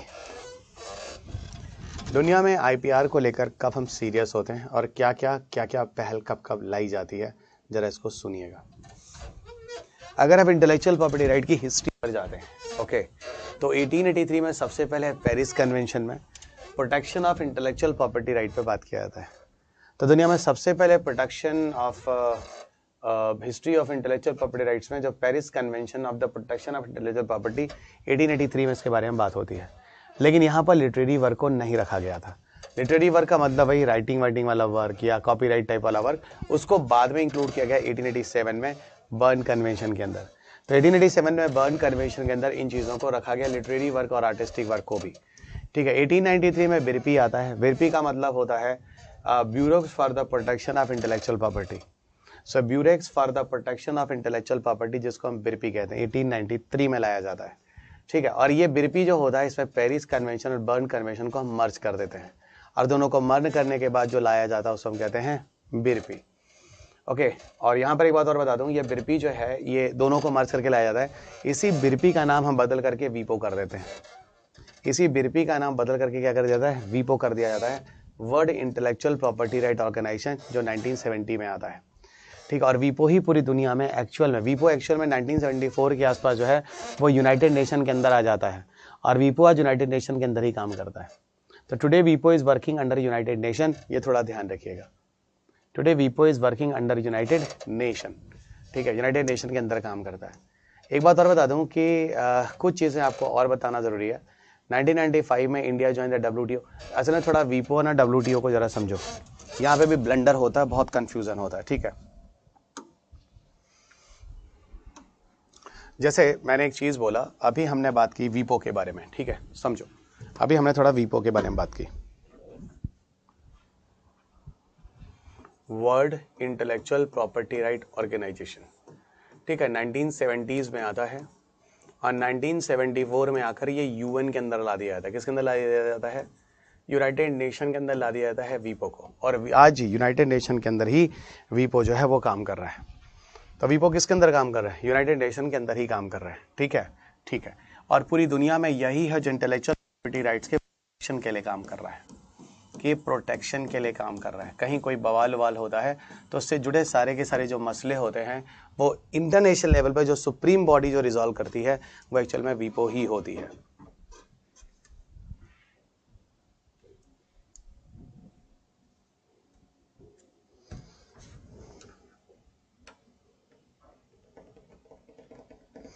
देखो अनीश, अगर हम किसी पब्लिकेशन में करते हैं तो अगले आप वो कॉपीराइट होता है ना। जैसे मैंने जो पीएचडी में जो काम किए थे, जो मैंने जिस पेपर में जर्नल ने पेपर पब्लिश किया था, वो खुद ही एक कॉपीराइट हो जाता है। ये बात सही है, इसमें कोई गलत नहीं है, वो रिसर्च लेवल पर ऐसा ही होता है। जितने भी पीएचडी स्कॉलर्स हैं, इवन मैं अपने कैंपस की बता रहा हूँ, आईटी दिल्ली में, हम लोग जितने भी पेपर पब्लिश करते थे अपने आप उसका कॉपीराइट हो जाता था और वो लिखा भी आता था।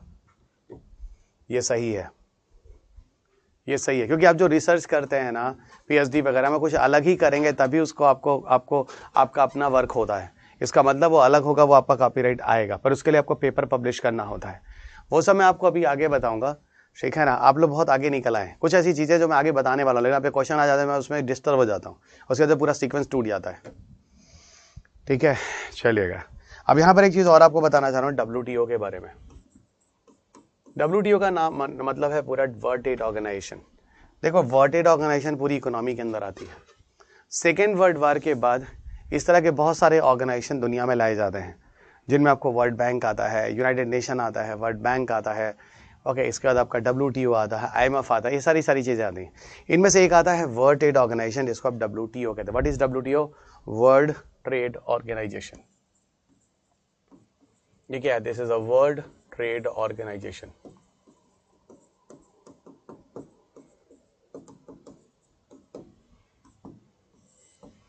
This is world trade organisation, WTO, okay. ये हो गया आपका वर्ल्ड ट्रेड ऑर्गेनाइजेशन। देखो, वर्ल्ड ट्रेड ऑर्गेनाइजेशन पूरी दुनिया में ट्रेड और कॉमर्स को स्थिर बना के रखता है। पूरी दुनिया में एक ही नियम कानून चले, ठीक है, पूरी दुनिया में एक ही नियम कानून चले। तो वही मैं आपको बता रहा हूँ, WTO का रोल बहुत इंपॉर्टेंट है। WTO पूरी दुनिया में जो मार्केट है ना, उसको इंटरनेशनल को मार्केट को एक बना के रखने की कोशिश करता है। WTO के अंदर 3 तरीके से काम चलता है। पहला, सब्सिडी वाले इशू पर काम चलता है। पहला, सब्सिडी इशू को लेकर यहाँ पर कोई ना कोई बहस होती है। दूसरी, WTO में अगर हम बात करें तो ट्रिम्स की बहस होती है। और तीसरा जो बात होती है वो ट्रिप्स को लेकर बहस होती है, ठीक है। और वैसे भी हम आपको पढ़ा रहे हैं ट्रिप्स वाला टॉपिक, ठीक है। जैसे सब्सिडी वाले इश्यूज में आपने सुना होगा, अक्सर भारत को लताड़ा जाता है कि भारत जो सरकार होती है वो किसानों को सब्सिडी देती है, जिससे इंटरनेशनल लेवल पर किसान एक सेम नहीं होने पाते हैं, क्योंकि यहाँ पर सरकारों से सपोर्ट मिल जाता है। जबकि पूरी दुनिया का मार्केट एक रहे तो ज़्यादा अच्छा है। किसी सरकार को किसी तरह के इंटरवेंशन या इस तरह की चीज़ें करने से पूरी दुनिया का मार्केट एक नहीं रहता है। तो बार बार इंडिया में जो सब्सिडी दी जाती है उसके अगेंस्ट में बात होती है, ठीक है, उसके अगेंस्ट से बात होती है कि भारत में ये सब चीज़ें नहीं होनी चाहिए, ठीक है। एक तो ये हो गया, ओके। और आपको बताता हूँ,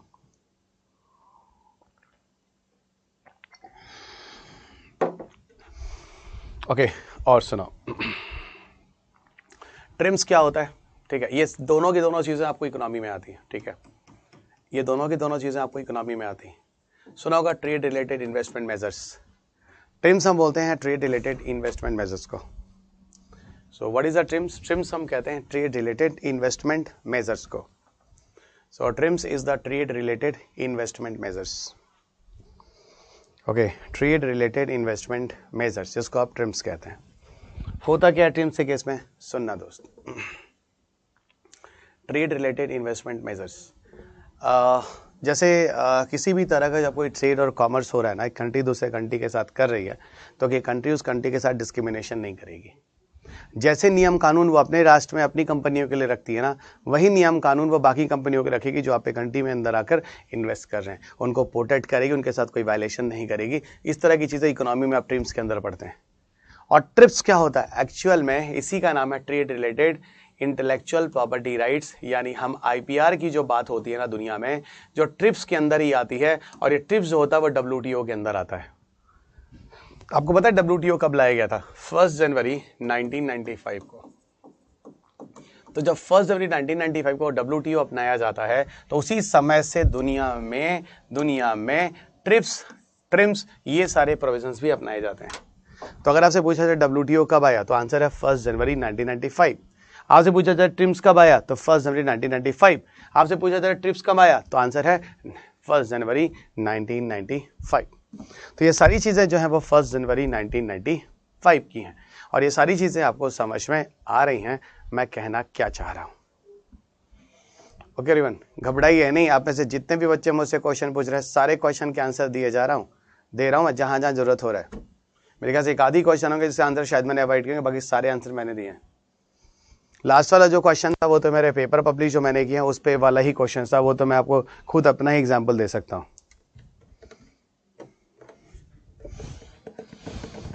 एक और क्वेश्चन आया है शुभाश्री का। क्या है बच्चा? Sir, it has been seen in many cases specially in the local market lookalike products are available. It is also a type of violation, but legal procedure have not ever taken. As such, it is possible to stop the practices. Definitely यहाँ पे serious action लेने चाहिए। आपको पता है ये जो classes चल रही हैं जो आप यहाँ देख रहे हैं, हो सकता है किसी प्लेटफॉर्म पे कोई इसको शेयर कर रहा हो, और जो भी इस किसी प्लेटफॉर्म पे इन क्लासेस को शेयर कर रहा होगा ना वो अपनी ज़िंदगी गंवा सकता है। इतना ही बता रहा हूँ। ये सारे के सारे जो है ना ये कॉपीराइटेड है, सारी की सारी क्लासेस आप अंदर हो जाएंगे, मैं साफ साफ बता रहा हूँ, ठीक है। लेकिन हमारे यहाँ की चीज़ें अभी इतनी स्ट्रांग नहीं बनी है, लेकिन पकड़े जाने पर और होने पर तो केस बनता है, पकड़े जाने पर तो केस बनता है। क्योंकि जो बंदा इतना स्ट्रक्चर लगाकर, इतने लोगों को लगाकर, इतने स्टाफ को लगाकर, है ना, जो वीडियोज़ और चीज़ें तैयार कर रहा है वो आपके घर तक पहुँच रहा है और आप इन चीज़ों का कॉपी और पायरेटेड कर रहे हैं, तो आप तो अंदर जाएंगे भाई। कुछ लोग इसको आत्मसम्मान बैलते हैं, हम गरीबों की मदद कर रहे हैं, लेकिन सुनिए उन गरीब के चक्कर में ना बहुतों को सड़क पे भी आप ला रहे हैं। या गरीब की मदद नहीं कर रहे हैं या आप एक क्राइम कर रहे हैं, ठीक है, ये क्राइम कर रहे हैं आप। एक आदमी था जो अमीरों का पैसा लेकर और गुंडों को बांट देता था और गरीबों को बांट देता था, वो मसीहा नहीं होता है।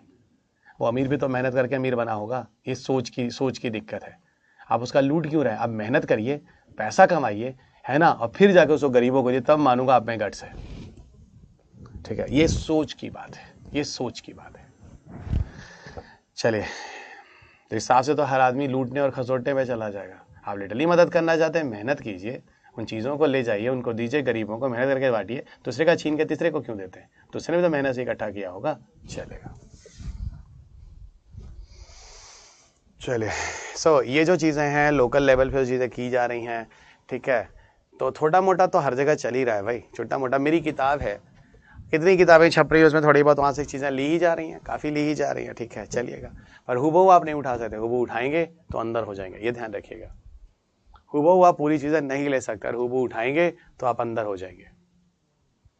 ओके, हाँ, तो हम बात कर रहे थे ट्रिप्स के लिए। एक्चुअली क्या है, इंटरनेशनल लेवल पर इंटेलेक्चुअल प्रॉपर्टी राइट्स को लेकर जिस तरह के प्रोविजंस हैं वो सारे के सारे प्रोविजन ट्रिप्स के अंदर ही हैं, और ट्रिप्स जो है इंटरनेशनल लेवल पर रूल बनाता है, और इसी ट्रिप्स के सारे रूल रेगुलेशन को हम इंडिया में भी अपनाते हैं, और उसी आधार पर हम लोगों ने अपना IPR पॉलिसी लाया है जो 2016 में लाया है, जिसकी पूरी जिम्मेदारी CIPM को दी गई है। CIPM वही है जो भारत में DIPP के अंदर काम करता है, DIPP वही है जिसका नया नाम अब DPIIT हो गया है। सर अब क्या क्या बोल गए, हम बताते हैं हम क्या क्या बोल गए। असल में जो इंटरनेशनल लेवल पे ट्रिप्स आया है ना, इसी की पूरी जिम्मेदारी है इंटेलेक्चुअल प्रॉपर्टी राइट्स को प्रोटेक्ट करना, नहीं तो किसी कंपनी को किसी भी तरह का फाइनेंशियल लॉस होगा। अब अमेरिका में कोई चीज़ है, दवा बनाई गई है, हज़ारों लाखों करोड़ रुपए उसमें खर्च किए गए हैं, उसके बाद पता चल रहा है कि मार्केट में वो दवा को अमेरिका की जो कंपनी है वो सड़क पे आ रही है क्योंकि उसका पायरेटेड ड्रग्स बन रहा है, कोई कुछ नहीं कर रहा। अन्य देशों में भी ये गलत है, ये पूरी तरह से गलत है। एक निश्चित समय के लिए उस कंपनी को उसका पेटेंट राइट होना चाहिए, उस कंपनी को उसका फ़ायदा होना चाहिए, ताकि उसने जो इन्वेस्टमेंट किया है, उसके जो साइंटिस्ट लोग हैं, है ना, उनको उसका फ़ायदा मिल सके, ताकि वो मोटिवेटेड रहें, आगे और नई नई दवाएं और नई नई चीज़ें बनाएं। ठीक है, मैं ये कह रहा था कि इंडिया में एक IPR पॉलिसी लाई गई है। क्या लाई गई है? IPR पॉलिसी लाई गई है, और आईपीआर पॉलिसी जो है वो 2016 में लाई गई और पहली पॉलिसी जो भारत में लाई गई। इस आईपीआर पॉलिसी में हम लोगों ने सारे इंटरनेशनल लेवल के ट्रिप्स के नियम कानून को फॉलो किया है, इसलिए भी फॉलो किया है। कल को अभी हम जब मीटिंग वीटिंग में जाएंगे WTO कहीं भी, तो वहां पर हम लताड़े नहीं जाएंगे, हम कहेंगे भैया जो दुनिया में नियम कानून चल रहा है हम उसी नियम कानून को अपने कंट्री में भी फॉलो कर रहे हैं। और आईपीआर की पॉलिसी की पूरी जिम्मेदारी जो दी गई CIPAM को दी गई, और यही CIPM जो है वो DIPP के अंदर काम करता है। यही DIPP जिसका नाम बदल के क्या कर दिया गया, DPIIT कर दिया गया, यही है जिसका नाम DPIIT कर दिया गया। ये एक बच्चा है जो बहुत प्यारा है, शुभाश्री जो है ना, ये थैंक यू भी बोलता है ना। बाकी सारे के सारे बच्चे ऐसे जो कूड़े करकट है, लिटरली बता कूड़े करकट है सब। ये सब वही है कि पापा मम्मा इन लोग इतना भी करते नहीं, सब थैंक यू नहीं बोलते, सब बेशरम है सब, है ना। सो स्वीट बच्चा, सो स्वीट, है ना। एक ही बच्चा है जो है सबसे स्वीट है, बाकी सब यार बहुत गंदे गंदे है ना। चले, है ना, चले। अच्छा, ये हो गया आपका DPIIT वाली चीज, ठीक है। इस बारे में अब हम लोग आगे बढ़ते हैं, आइए पीछे आ जाते हैं, इधर आइए। तो अब देखो, इधर देखो, 1974 में वीपो को UN के अंदर ला दिया जाता है। 1995 में WTO आता है, और सुनो शुरुआत से इंडिया WTO का मेंबर होता है। तो इंडिया WTO का मेंबर कब से आया है, जब से WTO आया है, सीधी बात। और जानते हो भारत में जो IPR एक्ट है ना, इधर देखो, भारत में हम लोगों ने जो पेटेंट अमेंडमेंट एक्ट है लास्ट, वो 2005 वाला आया है। भारत में जो पुराना एक्ट है जो है वो 2005 वाला पेटेंट एक्ट है, इस पे भी हम लोग बात करेंगे आगे, ठीक है। अब देखो यहाँ पे कुछ चीजें और बताते हैं। देश की आज़ादी के बाद 1947 के बाद कुछ कमिटीज बनी थी।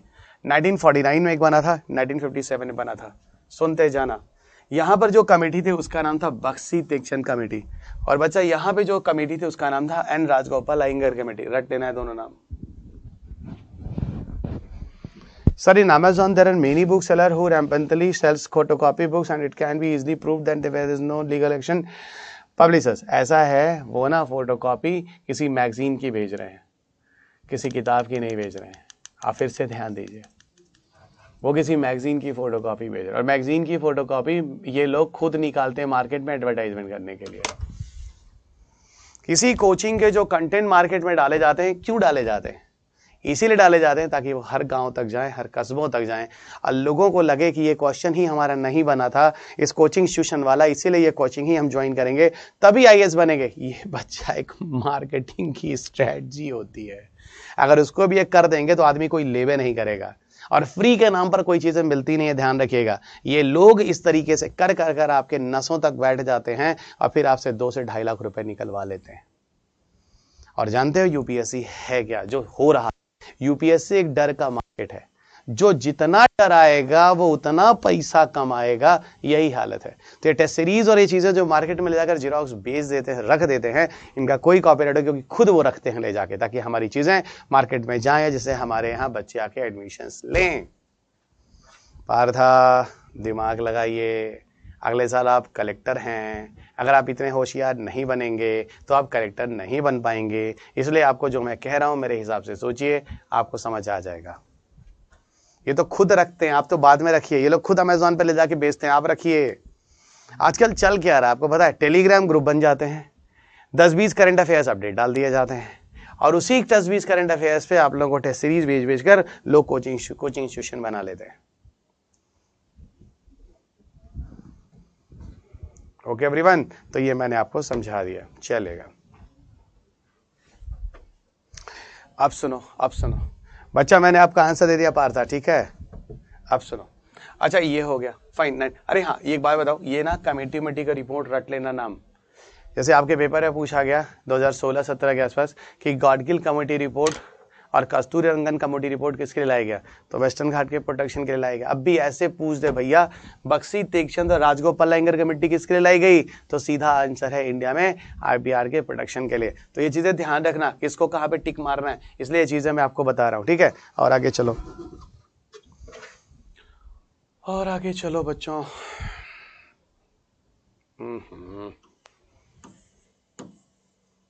अच्छा चलो इधर आओ, इस साइड बैठते हैं। तो ये थोड़ा अयंगर कमेटी का रिपोर्ट याद रखिएगा, ये आपके लिए इंपॉर्टेंट है। अब देखो, ठीक है, लास्ट अमेंडमेंट एक्ट जो है वो पेटेंट अमेंडमेंट है 2005। अब देखो फाइनली IPR पॉलिसी जो आई है, ये भारत में पहली बार है जो आईपीआर पॉलिसी बनाई गई, जो यूनियन गवर्नमेंट ने इसको लेकर आया है, और सारी की सारी जिम्मेदारी किसको दी गई? सीआईपीएम को। सीआईपीएम का पूरा नाम क्या है? Cell for IPR promotion and management. और ये सीआईपीएम किसके अंदर काम कर रहा है? Is created under DIBP. और ये पहली आईपीआर पॉलिसी इंप्लीमेंटेशन 2016 से होता है, 2016 से होता है। अब भारत की जो आईपीआर पॉलिसी है ना, वो WTO के जो ट्रिप्स है ना, उसी के अकॉर्डिंग्स हुआ है, ताकि हम इंटरनेशनल नॉर्म्स को फॉलो करें। यही चीज़ मैं आपको बता रहा था। और हमारी जो आईपीआर पॉलिसी है ना, यहाँ हमारी कोशिश है कि मेक इन इंडिया को हम प्रमोट करें। यहाँ हमारी पॉलिसी है कि हम मेक इन इंडिया को प्रमोट करें। कल को कोई दिक्कत होती है, मैक्सिमम अगर डिपेंडेंसी हमारी खुद की अपनी चीज़ों पे होगी, तो हम दूसरे कंट्री पर डिपेंडेंट नहीं रहेंगे। कल को जब हम न्यूक्लियर टेस्ट करते हैं तो बहुत सारा लेफ्ट और राइट सोचना पड़ता है, ठीक है। पहले जमाने में जो न्यूक्लियर टेस्ट इंदिरा जी और अटल बिहारी वाजपेयी जी के टाइम में किया था, उस समय हम स्वदेशी चीज़ों को अपनाते थे, डेवलप करते थे, ठीक है। अब ये चीज़ें नहीं है उतनी, ठीक है। चलिएगा, अब हमारे घर में कंघी से लेकर इलेक्ट्रॉनिक आइटम सब के सब में चाइना घुसा हुआ है। चलिएगा, highlights of new intellectual property क्या है? पहला, पब्लिक इंटरेस्ट हमेशा बना रहे, सही बात है ना। पब्लिक इंटरेस्ट हमेशा बना रहे, नई टेक्नोलॉजी होती रहे, है ना, नए डेवलपमेंट होते रहे, जो बना रहा है उसको भी फायदा, जो यूज़ कर रहा है उसको भी फायदा, है ना। फाइनेंशियल एसेट रहे, आईपीआर एक तरह का फाइनेंशियल एसेट भी रहे, फायदा होता रहे। एनकरेजिंग ऑफ द इनोवेशंस वगैरह भी हमेशा आगे होते रहें और नए नए होते रहें, ये चीज़ें भी हैं। अगला देखिए, ये जो आईपीआर पॉलिसी हर 5 साल के बाद उसका रिव्यू भी किया जाए, उसमें कोई चेंजेस लाने हैं क्या, कुछ कमियां हैं क्या, उसकी रिव्यू भी किया जाए, है ना, आईपीआर पॉलिसी की। इसके अलावा और देखिएगा, है ना, हमने जो सारा का सारा आईपीआर वगैरह लाया है वो WTO के ट्रिप्स के हिसाब से लाया है। आईपीआर के अवेयरनेस भी हमेशा फैलते रहने चाहिए, ठीक है। इसका अवेयरनेस भी होना चाहिए, लोगों को जागरूक भी करना चाहिए आईपीआर को लेकर, ठीक है। यहीं पर बता दूं, इस पॉलिसी के अंदर ये भी आया कि जो डीआईबीपी है ना, इसके अंदर हम लोगों ने ये वाले सारे कॉपीराइट रिलेटेड इश्यूज थे उसके अंदर रख दिए। इस पॉलिसी के पहले जो कॉपीराइट रिलेटेड इश्यूज थे वो HRD मिनिस्ट्री संभालता था। इस पॉलिसी के पहले जो कॉपीराइट इश्यूज था वो HRD मिनिस्ट्री संभालता था। लेकिन पॉलिसी के आने के बाद जो कॉपीराइट रिलेटेड इश्यूज होते हैं वो भी अब DIPP को सुपुर्द कर दिया गया। इस पॉलिसी के पहले ऐसा था कि असल में ट्रेडमार्क लेने में हमें 13 महीने लग जाते थे, बाद में घटकर 8 महीने कर दिया और अब घटकर इसको 1 महीने कर दिया 2017 से। और मैड्रिड प्रोटोकॉल के बारे में आपको बता ही चुका हूं, अगर कोई कंट्री मैड्रिड प्रोटोकॉल का मेंबर है तो उसका जो ट्रेडमार्क है पूरी दुनिया में एक ही रहेगा। ये भी आप में से हर कोई जानता है इस कॉन्सेप्ट को। Everybody know this very well, Madrid protocol.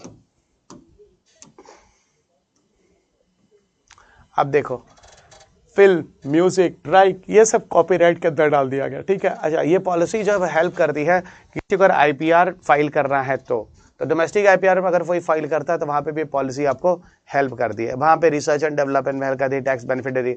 किसी को स्टार्टअप चाहिए, लोन गारंटी वगैरह चाहिए तो यहाँ पे भी लोन देती है पॉलिसी। यहाँ पर देखो, यहाँ पे कुछ ऐसे केसेस हैं जहाँ पर हमने फ्लेक्सिबिलिटी ऑप्शंस भी दिए हैं। फिर मैं बता रहा हूँ, यहाँ पर कुछ ऐसे केसेस हैं जहाँ पर फ्लेक्सिबिलिटी ऑप्शंस भी दिए गए हैं। क्या फ्लेक्सिबिलिटी ऑप्शन दिए गए हैं? देखिएगा, फ्लेक्सिबिलिटी ऑप्शन कहाँ दिए गए हैं? इंटरनेशनल ट्रीटीज और ट्रिप्स एग्रीमेंट, जो इंटरनेशनल वाला ट्रिप्स है ना, उसके अंदर कुछ फ्लेक्सिबिलिटी ऑप्शन दिया गया है। और वही वाला फ्लेक्सिबिलिटी ऑप्शन हमने अपने आईपीआर पॉलिसी में भी लिया है, जो कि जिसका नाम है section 3D and compulsory licensing. Section 3D और कंपल्सरी लाइसेंसिंग का केस क्या है हम आपको बताते हैं। असल में क्या है, in the case of life saving drugs at affordable prices, ये जरूरी होता है। In the case of life saving drugs at affordable prices, ये जरूरी होता है। इसमें सुनो होता क्या, मैं थोड़ा समझाता हूँ, सुनो बच्चों। ओके, इसमें होता क्या है मैं आपको थोड़ा सा समझाता हूँ, सुनो।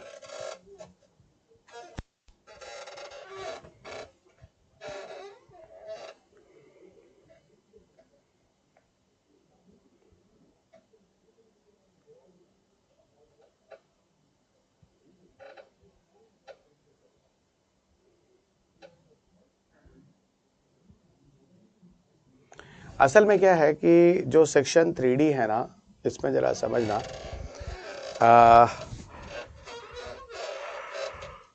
ट्रिप्स के अंदर कुछ फ्लेक्सिबिलिटी दी गई है। क्या फ्लेक्सिबिलिटी दी गई है? अगर मान लो कहीं कोई इमरजेंसी सिचुएशन हो जाए, किसी कंट्री में कोई ऐसी बीमारी या कुछ ऐसी चीज़ हो जाए जहाँ पर बहुत ज़्यादा जाने जा रही हों, वहाँ पर आप कुछ इस तरीके का दवा वगैरह बिना पेटेंट ओनर के परमिशन के भी जाकर बना सकते हैं, ये हमने अपने सेक्शन 3D कंपल्सरी लाइसेंसिंग वाले केस में भी रखा है। किसी को नहीं पता इमरजेंसी कंडीशन कहाँ तक जा सकती है, किसी को नहीं पता कि इमरजेंसी कंडीशन कहाँ तक जा सकती है। तो उस कंडीशन में प्रोटेक्शन के लिए ये सारी चीज़ें भी की जाती हैं। समझ में आ गया होगा, ठीक है। ओके, अब जैसे एक बात बताता हूँ, अरुण जेटली साहब के टाइम में भारत में एक सर्विक्स वाला कैंसर हो रहा था, बड़ा कॉमन था। तो उस समय वो जो दवाइयाँ थे कैंसर वाली बड़ी महंगी थी भारत में, और भारत में बहुत सारी फीमेल्स थी जो कैंसर से रोग ग्रसित हो रही थी, कैंसर से they were suffering the disease and all. तो उनको बचाने के लिए, है ना,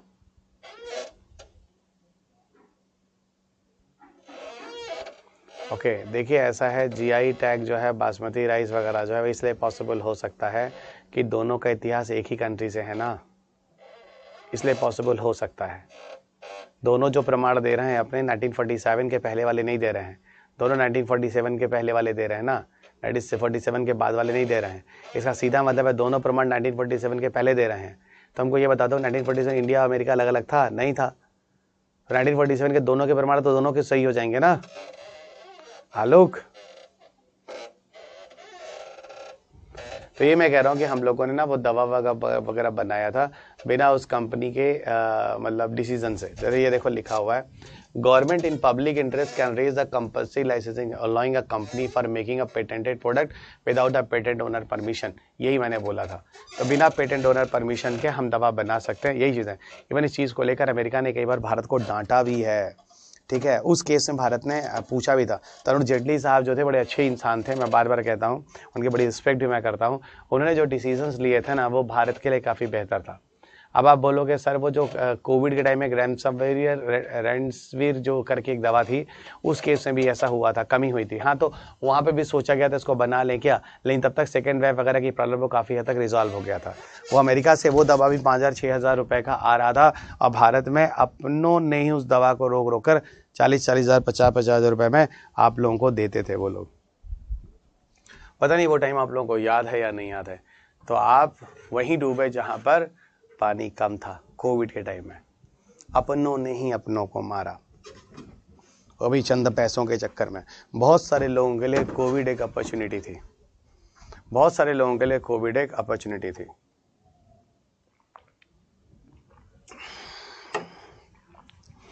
चलिए, तो ये भी मैंने आपको बता दिया, ये भी थोड़ा सा ध्यान रखिएगा।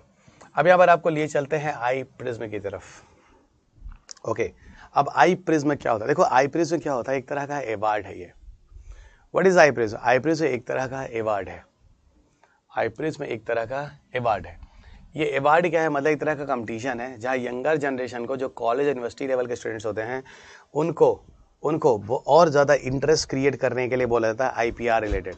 उनको जैसे दिल्ली वाली यूनिवर्सिटीज़ में तो इस तरह के प्रोग्राम्स होते रहते हैं, ठीक है। आई प्रिज्म जो है वो कई बॉडीज़ मिलकर इंडिया में लॉन्च करती है, जैसे CIPM है, DIPP है, सोचम है, एरिक्सन है, ये सब मिलकर ये लोग क्या करते हैं, कंपटीशन इन्वायरमेंट बनाते हैं स्टूडेंट्स के बीच में, जहाँ पर पायरेसी से रिलेटेड या काउंटर फिटिंग इनसे जुड़े हुए 30 से 60 सेकंड की कैटेगरीज के इनसे ओपिनियंस लेते हैं।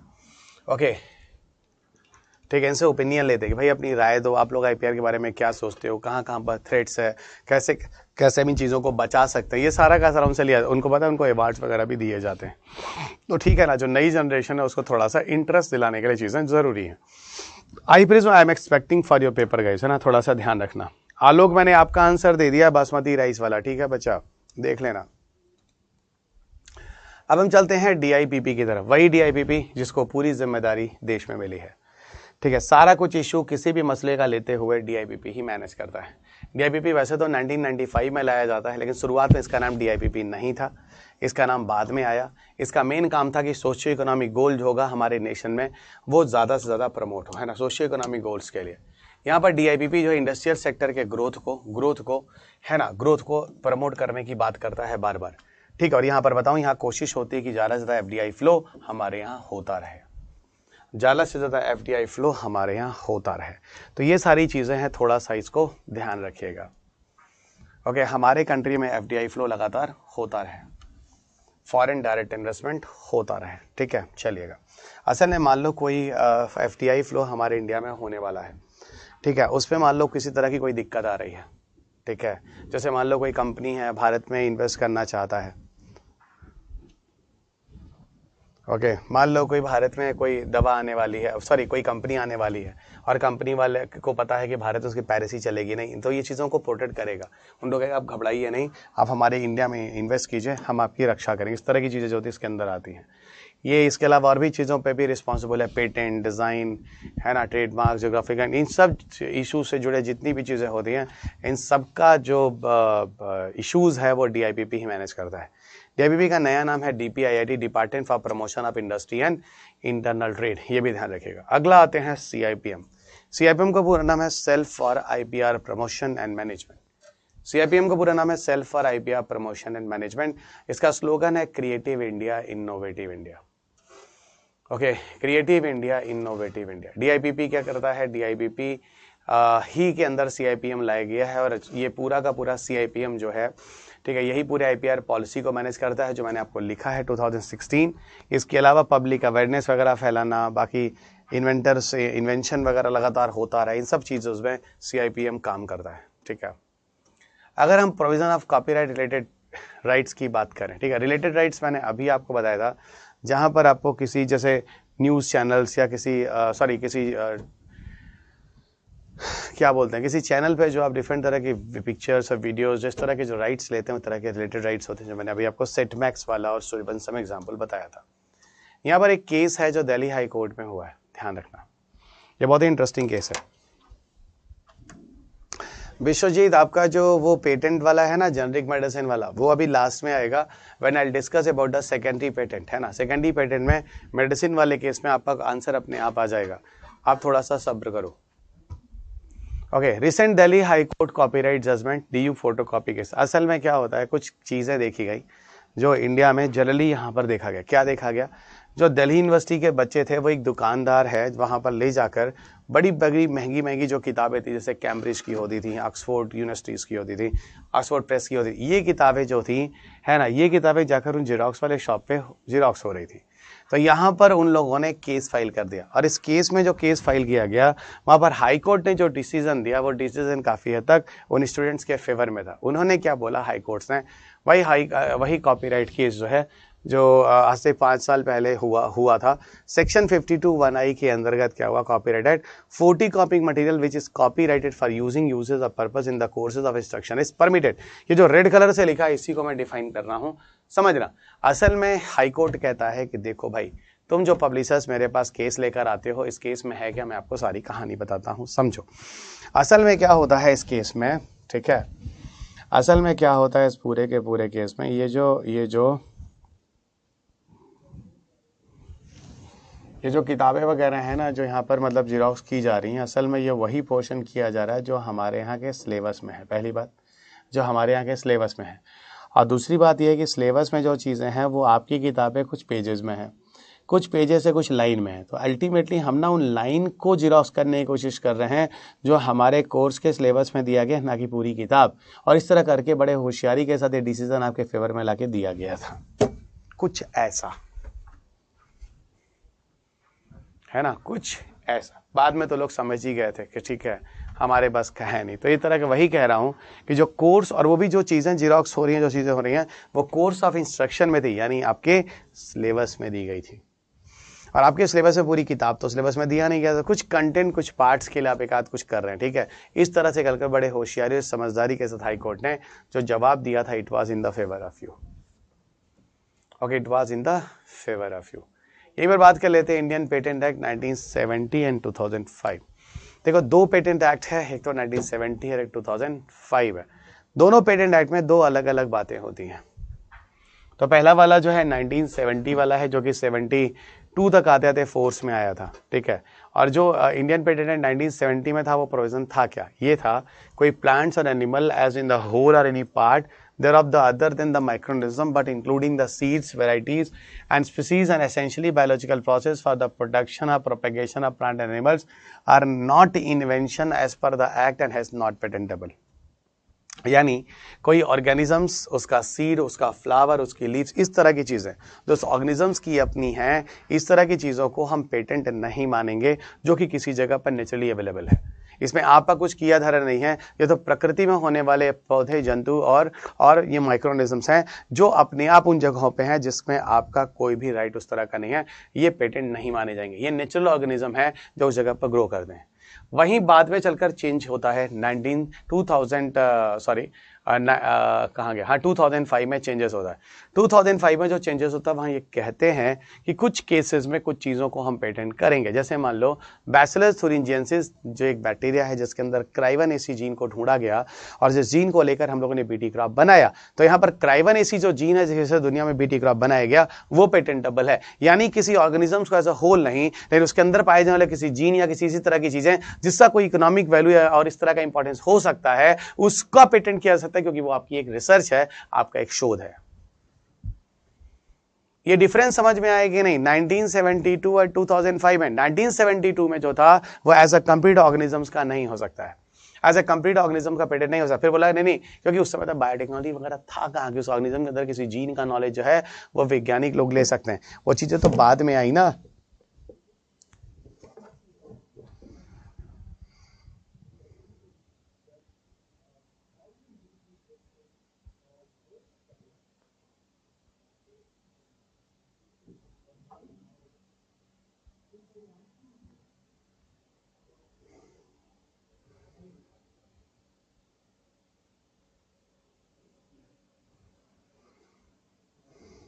Subrata Berga Nadia. Sir, I don't understand that if trips under WTO safeguard IPR, then what is the need of WIPO? अच्छा देखो ऐसा है बच्चा, WIPO एक ना नेचुरल है, मतलब एक तरह से न्यूट्रल समझो, ठीक है। पूरी दुनिया में इंटेलेक्चुअल प्रॉपर्टी राइट ऑर्गेनाइजेशन को लेकर किसी मुद्दे और बवाल को लेकर WIPO डिस्कस करता है। WTO अगर किसी ट्रेड और कॉमर्स से जुड़े मुद्दे को लेकर अगर आता है बात तो वो करता है, लेकिन WTO में आपको बताऊं जनरली चलती किसकी है, जो पैसे वाले कंट्री होती है। WIPO में चलती किसकी है, किसी की नहीं। WIPO एक न्यूट्रल बॉडी है जो कि UN के अंदर काम करता है, पर WTO कहीं ना कहीं डायरेक्ट इनडायरेक्ट वो इंडस्ट्रियल कंट्री या डेवलप कंट्री के हाथ में है, उसमें रिच कंट्री उसके मेंबर हैं। ये है दोनों के बीच में बड़े बैलेंस में आंसर, ठीक है। सुब्रत बताओ भाई समझ में आया कि नहीं जो मैंने बोला आपको, फटाफट बताओ जो मैंने आपको बोला समझ में आया कि नहीं। जो मैंने आपको बोला वो चीज़ समझ में आया या नहीं, बहुत ही बैलेंस में, ठीक है। घबरा नहीं, आप लोग के जितने भी क्वेश्चन हैं एक बार ससरी निकाल से मैं फिर से देकर फिर से बोल दूंगा, आप टेंशन मत लो। और सुब्रत जरा ये आंसर बताओ जो मैंने बोला है समझ में आया या नहीं, फटाफट बताओ समझ में आया या नहीं, ठीक है।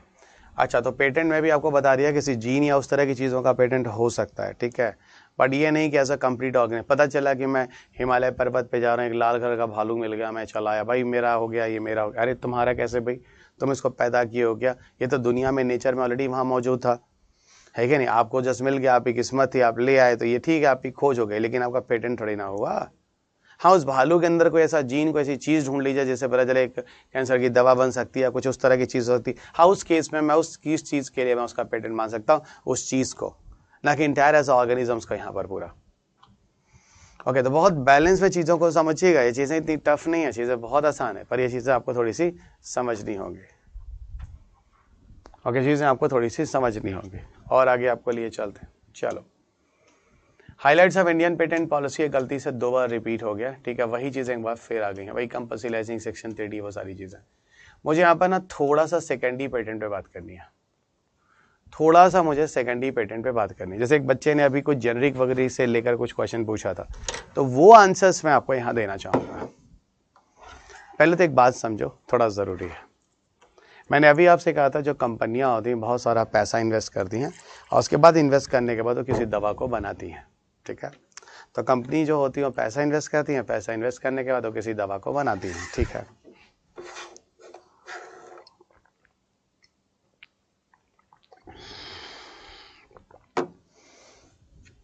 ओके सो जो कंपनी होती है वो पैसा इन्वेस्ट करती हैं और पैसा इन्वेस्ट करने के बाद वो किसी दवा को बनाती हैं, ठीक है।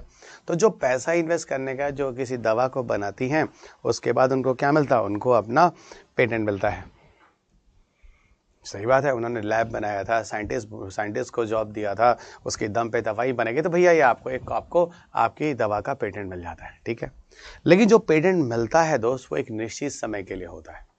मान लो 6 साल के लिए पेटेंट दे दिया, अब 6 साल तक भैया आप लोगों ने जितना इसमें खर्चा वर्चा किया है अपना कमा लो, जो पैसा वैसा कमाना, जिस तरह की चीज़ें करनी अपना कर लो, ठीक है। चलिए वो भी हो गया, ठीक है, जो चीज़ें हैं उसको आप कर लो। इसके बाद आगे का क्या लॉजिक है, ठीक है।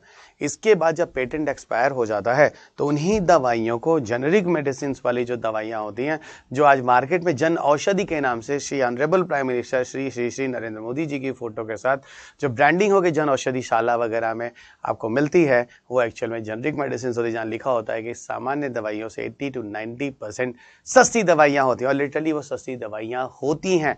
और क्यों होती है उसके पीछे कारण ये है कि उनके पीछे कोई रिसर्च एंड डेवलपमेंट नहीं किया गया, उनके लिए कोई लेबोरेटरी नहीं बनाई गई, उनके लिए 15 वैज्ञानिक बैठकर 3 साल तक रिसर्च नहीं किए, इसलिए उनके लिए सीधा पका पकाया वही जो दवाइयाँ थी जिनका पेटेंट था 6 साल से जो भी है, उनकी उसी सॉल्ट को लेकर वो दवाइयाँ बनाते हैं और उन्हीं को हम जेनरिक मेडिसिन के नाम से जानते हैं। लेकिन हाँ, पेटेंट को एक्सपायर होने के बाद, पेटेंट के एक्सपायर होने के बाद, ये भी ध्यान रखिएगा यहां पर, पेटेंट के एक्सपायर होने के बाद ये सारी की सारी चीजें होती हैं। अब यहीं पर मैं आपको, अच्छा एक बात बताओ, जेनरिक मेडिसिन का कॉन्सेप्ट समझ में आया? जेनरिक, जैसे मैंने बोला पैरासीटामॉल क्या था पता है? पैरासीटामॉल एक सॉल्ट था, पैरासीटामॉल एक सॉल्ट था जो ऑलरेडी, पैरासीटामॉल एक सॉल्ट था जो ऑलरेडी क्रोसिन या कॉलपॉल के अंदर था। तो पैरासीटामॉल एक सॉल्ट था जो ऑलरेडी क्रोसिन या कॉलपॉल के अंदर पाया जाता है, उसी को लेकर अलग करके एक दवा बनाई गई, उसी को लेकर अलग करके एक दवा बनाई गई जिसको हम लोगों ने क्या बोला? जिसको हम लोगों ने पैरासीटामॉल बोला। और पैरासीटामॉल देखो कितना सस्ता है, फिलहाल अब तो कॉलपॉल और क्रोसिन भी बहुत सस्ता हो, वैसे पैरासीटामॉल आज खत्म हो चुका है, आप सब जानते हो, आज डोलो है। ओके, वो आज क्या है? वो आज डोलो है, एवरीबॉडी नो। अब यहीं पर एक बात होती है, ठीक है, जेनरिक मेडिसिन का कॉन्सेप्ट समझ में आ गया, जन औषधि का कॉन्सेप्ट समझ में आ गया। वैसे बताऊं, ये ब्रांडेड मेडिसिन और जन औषधि वाले जो जेनरिक मेडिसिन हैं, इनको लेके हमेशा बवाल चलता रहता है, इनको लेकर हमेशा बवाल चलता रहता है। क्या बवाल चलता है? सुनो, इनको लेकर बवाल ये होता है कि ये जो दवाइयाँ हैं ना, है ना, डॉक्टर्स वगैरह जो कमीशन लेने के चक्कर में बोला जाता है कि वो जेनरिक मेडिसिन नहीं लिखते हैं। ऐसा कुछ नहीं है, वो डिपेंड करता है ना, वो डिपेंड करता है किस हिसाब से क्या चीज़ है, क्योंकि डॉक्टरों का कहना है कि उसमें उस लेवल के सॉल्ट नहीं होते जो वो चाहते हैं, और बाहर वाले लोगों का ये कहना है कि भाई दवाइयों, डॉक्टरों को कमीशन उसमें ज़्यादा मिलता है, डॉक्टर जेनरिक मेडिसिन क्यों लिखेंगे, जेनरिक मेडिसिन में कमीशन ही नहीं होता है। अब यहाँ पे बड़ा मिक्सिंग टाइप का है, वो आप देख लीजिएगा क्या सही है और क्या नहीं सही है। इस बवाल में पढ़ने का कोई मतलब नहीं है, कोई भी लॉजिक नहीं है इस बवाल में पढ़ने का। और आगे लिए चलते हैं, यहीं पर हम लोग थोड़ा सा सेकेंडरी पेटेंट के बारे में बात कर लेते हैं। देखो, जब प्राइमरी पेटेंट एक्सपायर हो जाता है, होने के पहले ही, प्राइमरी पेटेंट के एक्सपायर होने के पहले ही फिर से उस चीज के पेटेंट के लिए उसको भेज दिया जाता है। फिर से सुनिएगा, प्राइमरी पेटेंट के एक्सपायर होने के बाद फिर से उस चीज को फिर पेटेंट होने के लिए भेज दिया जाता है।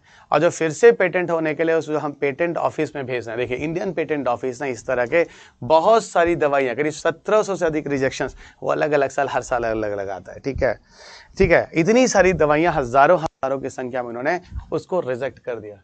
क्या कर दिया? रिजेक्ट कर दिया।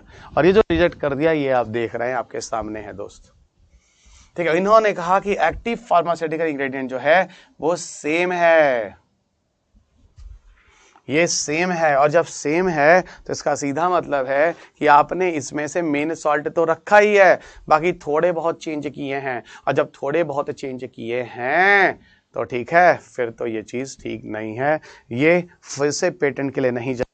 और अगर मान लीजिए कोई दवा गलती से या फिर से दोबारा पेटेंट के लिए चली जाती है तो उसी को हम कहते हैं एवरग्रीनिंग ऑफ पेटेंट, यानी कुछ साल फिर पेटेंट हुआ, कुछ साल और, तो अगर फिर वो पेटेंट पे चला गया, एवरग्रीनिंग ऑफ पेटेंट हो गया दोस्त, तो आगे भी उसको कोई नहीं बना पाएगा, अगली टेन्योर में भी कुछ सालों के लिए। तो अब इसको जनवरी के लिए और ज़्यादा वेट करना होगा। उसको जनवरी के लिए और ज़्यादा वेट करना होगा। तो ये सारी की सारी कहानी थी जो IPR से जुड़ी थी, और मैंने आपको सारी की सारी कहानी यहाँ पे करा दी है। अब सरसरी निगाह से आपके सारे क्वेश्चंस जो आप देंगे और उनके बारे में मैं आपको डिटेल में बताऊँगा। असल में बीच में बहुत सारे क्वेश्चंस में डिस्कशन मज़ेदार हुए नहीं है, इसलिए मज़ेदार हुए नहीं है क्योंकि उस समय तक मैंने आपको नॉलेज दिया नहीं था। अब मैंने आपको सारे नॉलेज दे दिया, अब आप खुलकर क्वेश्चन पूछिए। और ठीक है, याद रखिएगा मैं इस क्लास को 4 बजे बंद कर, सॉरी हाँ 4 बजे बंद कर दूंगा, ठीक है। तो 8 मिनट है, खूब पूछ लीजिए। अगर आपको लगता है आपके किसी क्वेश्चन का आंसर मैंने नहीं दिया है, क्योंकि उस समय मैं बार बार फंस जाता था किसी आंसर को देने के लिए, क्योंकि आपको मैं बार बार कह रहा था रुक जाइए, वैसे चीज़ें भी आगे आएंगी। अब देखिए, अब आप जो जितनी चीज़ें बताई उसमें बताने के बाद अगर कुछ रह गया है तो आप मुझसे पूछ लीजिए, फिर हम लोग आगे बढ़ते हैं। नया टॉपिक तो मैं बिल्कुल भी आज स्टार्ट नहीं करूँगा, वो मैंने आपको बता दिया है। AI, रोबोटिक्स, नैनो, उसके बाद एक बचता है पार्टिकल फिजिक्स, और एक जैसा भी टाइम रहा उस हिसाब से मिसलेनियस चैप्टर को भी कवर किया जाएगा। चलो बच्चों, स्टार्ट, गिव योर क्वेश्चंस। और मैंने यहाँ पे क्वेश्चन पेपर को देखना शुरू कर दिया है।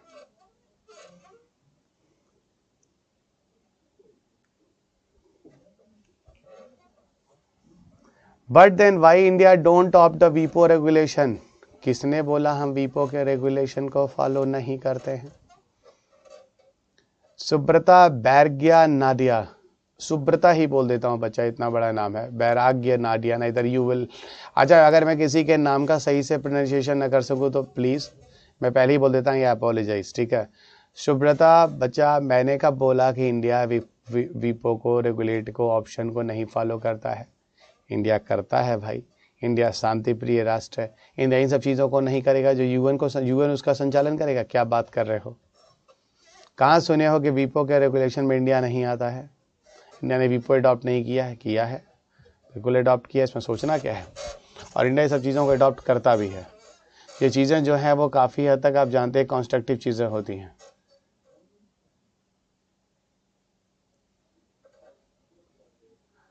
अब ये ISN और ISBN ये सब तो अलग अलग चीज़ों के लिए होता है। ISBN वगैरह जो होता है किसी किताब के प्रोडक्ट के लिए होता है।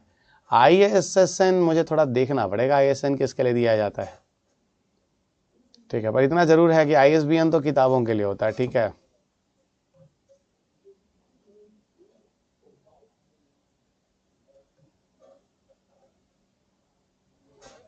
ठीक है, ISN मेरे ख्याल से जो नंबर होता है उसको बोलते हैं, जिसमें लिखा जाता है।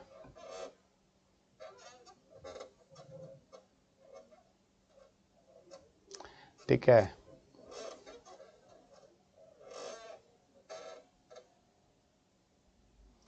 और मेरे ख्याल से जो ISBN होता है ना, वो किताब का पूरा कोड होता है, और ISBN एक छोटा सा डिजिट होता है जो जनरली एक ही तरह के, अगर पब्लिकेशन एक ही तरह की चीज़ें हैं ना, तो उनको डिफ्रेंशिएट करने के लिए।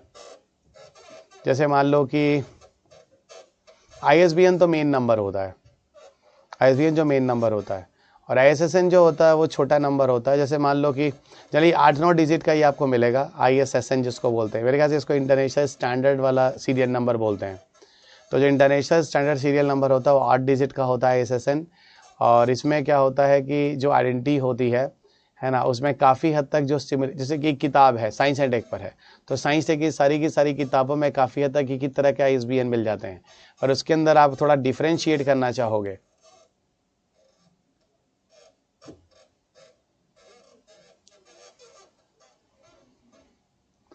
ठीक है, तो ये ध्यान रखना।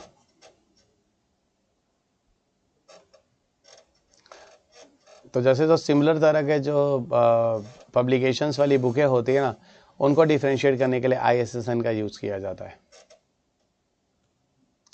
Genetically modified crops are countable in any patent act. देखो जगन्नाथ, जेनेटिकली मॉडिफाइड जो क्रॉप्स है उनको हम पेटेंट के अंदर नहीं रखते हैं, ठीक है, उनके जीन्स को रखते हैं। लिविंग मॉडिफाइड ऑर्गेनिजम्स को हम नहीं करते हैं। जब उसको क्राइम माना जा रहा है तो चीज़ों को रखने का तो कोई मतलब ही नहीं है, वो भी एक्ट के अंदर नियम बनाकर उसको। Sir how to cover science and tech from book, first page to last page जो लिखा है सब पढ़ना पड़ेगा, या आप जो क्लास में पढ़ाए हैं वो बुक्स पढ़। देखिए 80% तो मैंने आपको पढ़ाया ही है, 20% अगर आप नहीं पढ़ना चाहते तो छोड़ दीजिए, और अगर टाइम है लगता है पढ़ सकते हैं तो पढ़ लीजिए। लेकिन मैं तो बोलूँगा पढ़ तो पूरा ही लीजिए, मैंने बड़ी मेहनत से एक चीज़ लिखी है। मैं तो बोलूँगा पढ़ लीजिए ना, नॉलेज बुक्स से आता है और मैंने बुक्स लिखी है। ठीक है विश्वजीत, और कोई क्वेश्चन है आप लोगों के पास? मैं 4 मिनट और हूँ, पूछ लीजिए, नहीं तो मैं चला भाई।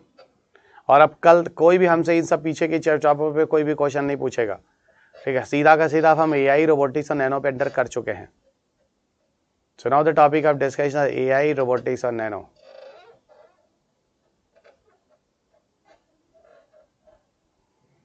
सो no question, should I leave? जल्दी बोलो, जल्दी बोलो। बोलेंगे नहीं साहब। नया चैप्टर 3 मिनट में उठाने का कोई मतलब नहीं है, आप भी जानते हैं, मैं भी जानता हूं। तो हो गया भाई, कोई दिक्कत ही नहीं है। विश्वजीत अगर टाइम नहीं आता बेटा तुम ना, फिर तो किताब छोड़ो, फिर पहले वही पढ़ लो जो मैंने कराया है। लेकिन क्वेश्चन पेपर किताब से जरूर लगा लेना, पीटीएम मेन से क्वेश्चन पेपर सारे के सारे लगा जरूर लेना।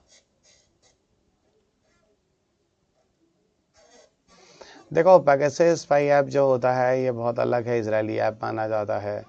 पेगासस स्पाई ऐप पे एक मैंने यूट्यूब पे भी एक वीडियोस बनाया हुआ, आप डालना पेगासस रवि अग्रवाल, आपको यूट्यूब पे वीडियो मिल जाएगा। ये ऐसा सॉफ्टवेयर है जो आपके मोबाइल फ़ोन में ऐसे घुस जाता है, आपको पता ही नहीं चलता, ठीक है? और ये कुछ भी इंफॉर्मेशन नहीं देता है, ठीक है? मतलब किसी भी तरह का इंफॉर्मेशन नहीं देता, इस तरह की चीज़ें हैं।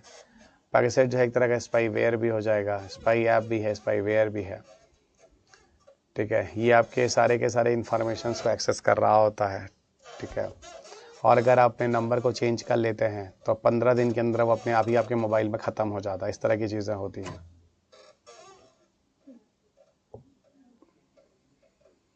पेप्सिको वाला केस छोड़ो, ठीक है Subhashree sir, but humour is in market that genetic medicine are less effective than those are prevent in the market, is it correct for?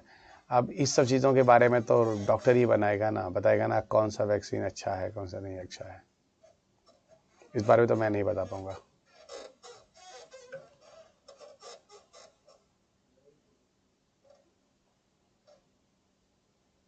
सो ये ख़त्म क्वेश्चन मेरे ख्याल से आपका कुछ बचा है नहीं। So you have not any other questions. Thank you everyone. कल हम लोग एआई, रोबोटिक्स और नैनो करेंगे, जब आएंगे आप हमें बता दीजिएगा, ठीक है? एआई, रोबोटिक्स और नैनो, ये हमारा हो गया अगला topic.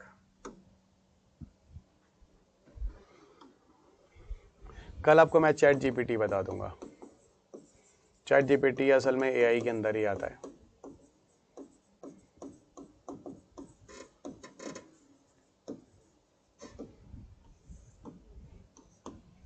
So AI, robotics and nano technology. Official YouTube channel name क्या है? रवि अग्रवाल डाल लो, यूट्यूब चैनल मिल जाएगा। और क्या उसमें क्या पूछना है? और कौन सा ऐसा मेरा चैनल है जो बहुत अलग है ना? हर कोई उसी पे साइंस टेक एनवायरमेंट के अपडेट्स यूट्यूब पे कर लेता है, डॉक्टर रवि अग्रवाल के नाम से। और क्या, तो चलो बच्चों, फिर कल मिलते हैं अगली क्लास में। Thank you.